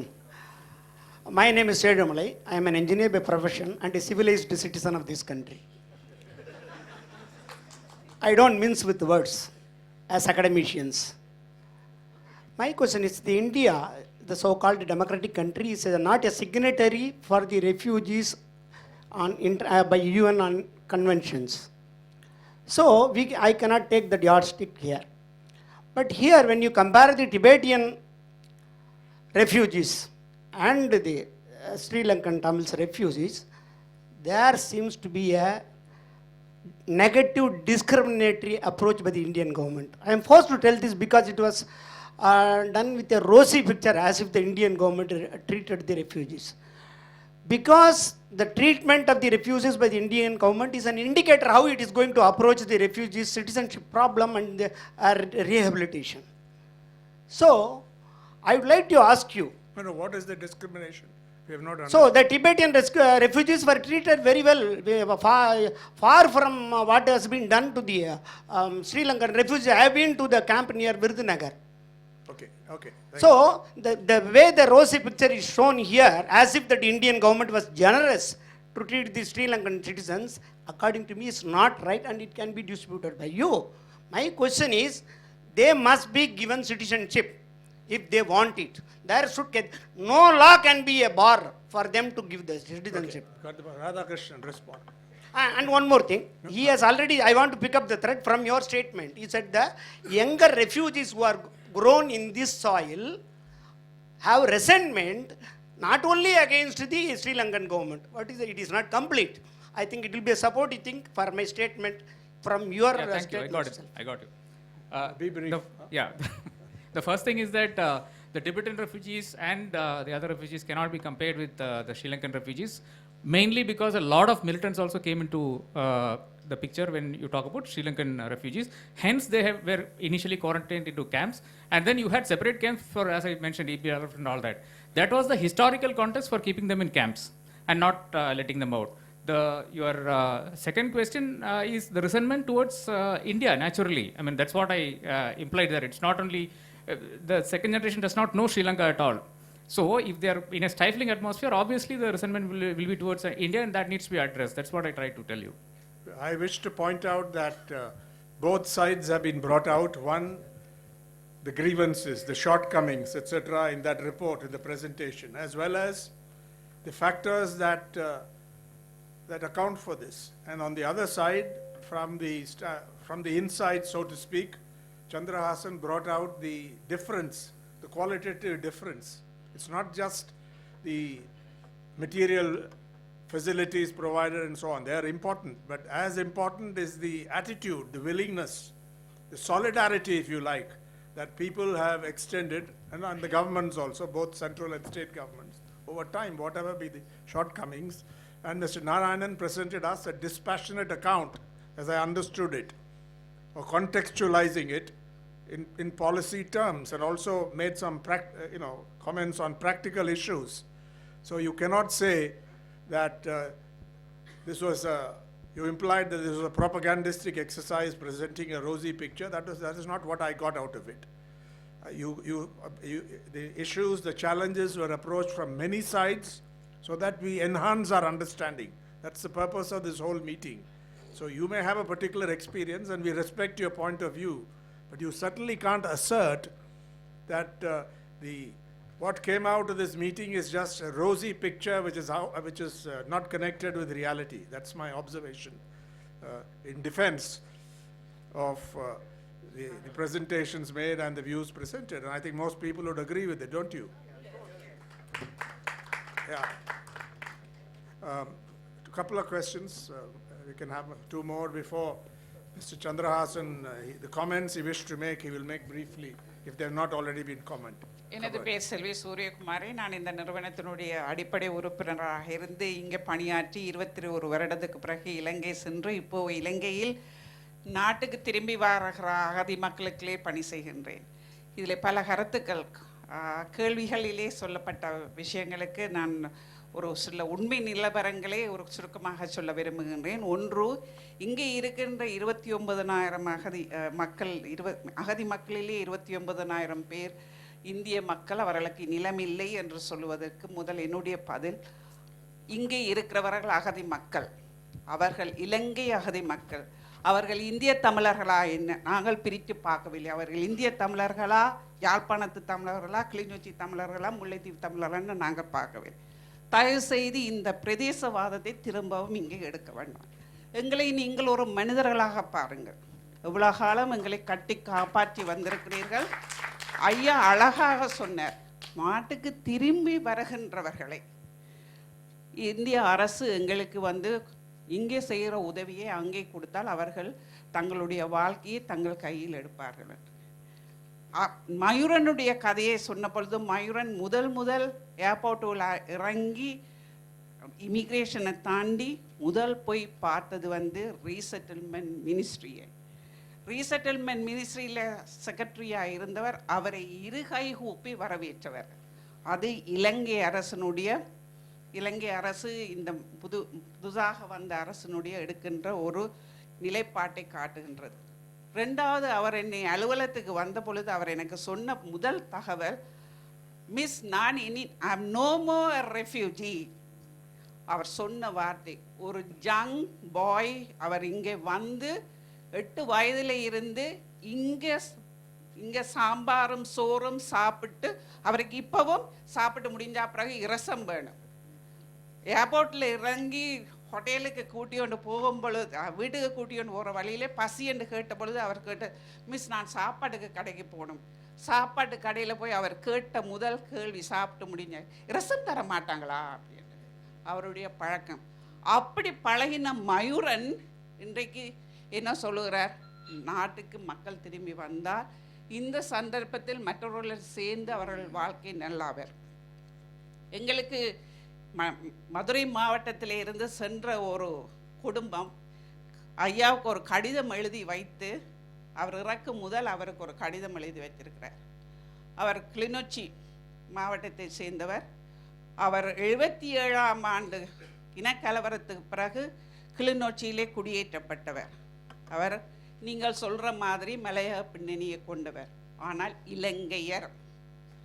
அவர் எழுதியிருக்கிறார், நான் என்னுடைய நாட்டுக்கு திரும்பி வந்ததுக்கு நான் சந்தோஷப்படுகிறேன். எந்த பிள்ளைகள் நல்ல நிலையில் படித்து வந்திருக்கிறார். 3 பிள்ளைகள், 3 பேரும் கிராஜுவேட் ஆகி இன்றைக்கு அவர்கள் ஒருவர் வந்து இன்றைக்கு டெவலப்மெண்ட் ஆஃபீஸராக கிளிநொச்சியில் பணியாற்றுகிறார். 28ஆம் தேதி மதுரையில் இருந்து திண்டுக்கல் மாவட்டத்தில் இருந்து திரும்பி போன ஒரு குடும்பத்தை நான் பார்த்த பொழுது அதில் ஒரு பையன், அவனுக்கு வந்து 12 வயது, இங்கேயே பிறந்து இங்கேயே படித்து அந்த பையனை ஸ்கூலால் வருகின்றார். இங்கே அவருடைய ஸ்கூல் காங்கேசன் துறையிலே பல ஆண்டு காலங்களாக ஆமியினுடைய கட்டுப்பாட்டுகளில் இருந்த ஒரு இடத்துல இருக்கின்ற ஒரு ஸ்கூலுக்கு போய் படித்துட்டு வருகின்ற பையனை நான் வழிமறைத்து கேட்ட பொழுது அவர் சொல்லுகிறார், எப்படி இங்கே இருக்கிறீங்க கூட படிப்பில்லை, எனக்கு ஒரே ஒரு பாடம் தான் கஷ்டமாக இருக்குது. என்ன பாடம்? மேத்ஸ். ஏண்டா கஷ்டம் என்று கேட்டபொழுது அவன் சொல்கிறான், இங்கே படிப்பிருக்கிறதுக்கு டீச்சர் இல்லை, மற்ற பாடமெல்லாம் சைவ சமயம் எப்படி என்று கேட்ட பொழுது வீட்டில் அம்மா அப்பா சொல்லி தருகிறார். அப்போ உனக்கு எங்கே விருப்பம், அங்கே இருக்க விருப்பமா இங்கே இருக்க விருப்பமா என்று கேட்ட பொழுது எனக்கு இங்கே படிக்க விருப்பம். நான் கேட்டேன் ஏன்னு கேட்ட பொழுது அவன் சொல்கிறான், இங்கே எனக்கு இந்த காதுக்குள்ள சத்தம் கேட்காது இரவில் படிக்கிற அப்படின்னு. குடித்துட்டு வந்துட்டு பஞ்சாதி அடிக்கிற கதை, அம்மா அப்பாவை அடிக்கிற கதை எனக்கு கேட்காது. என்னுடைய உடுப்பு போட்டுக்கொண்டு, இது அவன் சொன்ன கதையால் நான் போட்டுக்கிட்டு போகின்ற உடுப்பிலே என்னுடைய குசினி வாடகை மணக்காது. ஆகவே எனக்கு 10க்கு 10 இடத்துல இருக்கிற வாழ்க்கையை விட நான் கஞ்சியோ கூழோக நான் இங்கே வாழ்ந்து வந்தால் எனக்கு பிரச்சனை இல்லை, நான் நல்லா வருவேன். ஸோ ஆனபடியால் ஆகவே எங்களை தயவு செய்து நீங்கள் நாங்கள் வந்து யாரையும் ஃபோர்ஸ் பண்ணவில்லை. அங்கே நிலைமையில் திரு ராம் அவர்கள் நல்ல வடிவாக சொன்னார், பாலிட்டிக்ஸ். இந்த போறவர்கள் இது மனித உள்ளங்கள். இது நாங்கள் தாயாக இருக்கிறவர்களுக்கு தெரியும் பிள்ளைகளுடைய எதிர்காலம் என்னண்டு. இதில் அரசியல் அதற்கு அப்பாற்பட்டது. ஆகவே போகிறவர்கள் விரும்பி போகிறவர்களுக்கு அங்கே வாழ்க்கையை ஒரு 2 வருஷத்துக்கு அவர்கள் வாழ்க்கையில் கால் உண்ட வைப்பதற்கு நாங்கள் உதவி செய்யும்படி தான் நாங்கள் கேட்கிறோம். நன்றி. Thank you. Now before Mr. Chandrahasan and Mr. Narayanan possibly have some final thoughts, I'm going to ask a rising Sri Lankan TNA politician, Pungodai Chandrahasan, whether she has anything to say on this subject briefly. She has been one of the success stories among the, you don't consider yourself a refugee, do you? Very well educated and well known here.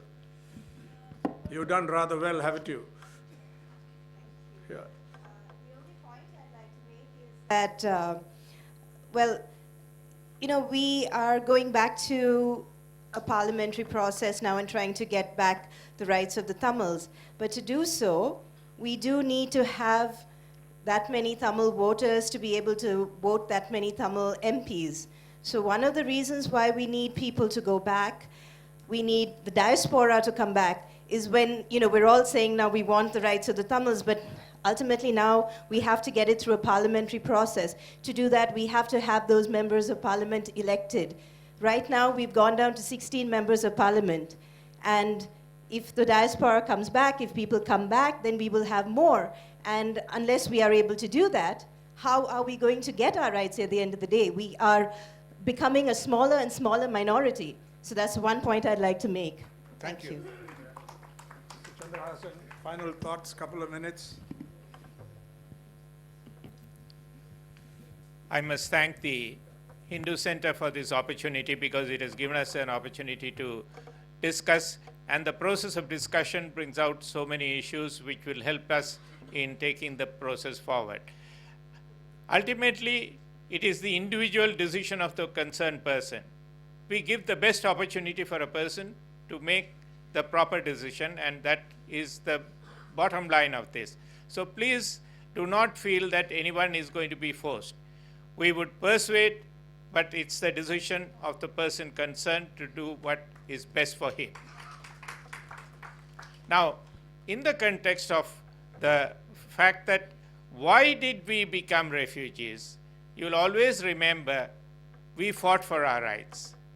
And There are children that are born to the parents who have been killed in this war, who ask their parents the question, why did my father die? Why was my father and mother killed? We need to tell them an answer, give them an answer. If we are found to be taking advantage of situations and moving to better horizons, then certainly we are not going to be able to answer the questions of the children who are now having to find a way of getting onto their feet and seeing the life in a different way. So as far as the refugees are concerned, we were found that our lives were endangered and we came over here. We have a duty to respond to the hospitality of the country, which without asking us to be scrutinized, accepted us. And we owe a duty, go back. If there are people who have special reasons not to, they are free to decide, and I suppose the government of India has been very fair in allowing the people to make their own decision. The people who want to go back need help. 30 years they have been away from the country. Even the children born, when they see the photographs of Sri Lanka, they immediately crave to come back. But the question is, we need that little assistance, that little seed money, the little assistance of a ferry service, the little assistance of walking along. And we are thankful that we have got this opportunity, and we will thank everyone who says, help them who want to go back, and that is all I have to say for this. Thank you. Radhakrishnan, do you have anything to say before I give the last word to Mr. Narayan? No, I can't match Professor Chandrahasan's eloquence, but I do want to say that across the world there is a widespread recognition that India is generous to refugees of every kind. And I think it's borne by experience. There are shortcomings, there are inabilities, and there's always a certain amount of friction, not based on the fact whether they are refugees from somewhere else, but even if people move from, say, north to the south, there are sometimes problems that arise. But I want to give an assurance that the thinking in the government, definitely from the end of the 20th century and definitely in the first part of the 21st century, the thinking is that we need to deal with refugees as human beings, as was mentioned. Treated them as human beings. They must not feel that they are aliens in the land. I want to recall a conversation with, not mine, but my prime minister's at the time, with Angela Merkel, who referred to the fact that she appreciated the fact that India was home to so many refugees over a period of time. And today I think she is, in a sense, responding to that by receiving refugees when the rest of Europe, despite all this talk of democracy and this kind of that, is keeping refugees out. So I admit that there have been shortcomings. Please understand that India's capacity to meet all the requirements was weak earlier. I think we are much better off today. It's possible to have dispensations of various kinds. But as Mr. Chandrahasan said, I think everybody would like to go back to their country. And we will try what we can to ensure their security and safety to the extent that we are two countries, two sovereign countries. There's not too much that we can do beyond a point. But I believe that, particularly with the present government, it's possible to do so. Thank you. I want to thank the presenter, Radhakrishnan, who's done a lot of work on this issue, and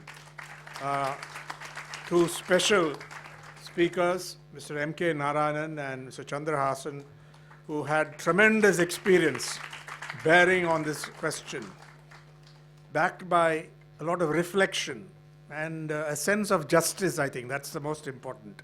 You want to be fair and just, and you want to put it across. And that really came across today. A former director of the Intelligence Bureau, former National Security Advisor, former governor, putting forward progressive ideas on, perhaps you heard him carefully on what he said about citizenship. I don't want to even summarize it. It's very clear, it was nuanced.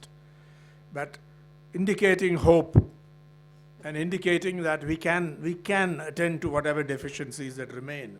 And a splendid, spirited presentation by Chandrahasan asserting the dignity of the Sri Lankan Tamils, and in fact all the Tamils of Sri Lanka, who are sober, who have learned from experience, who have seen how mistakes have been made on all sides, tragic mistakes, criminal mistakes also. But at the end of the day, you've got to put that behind you and make progress.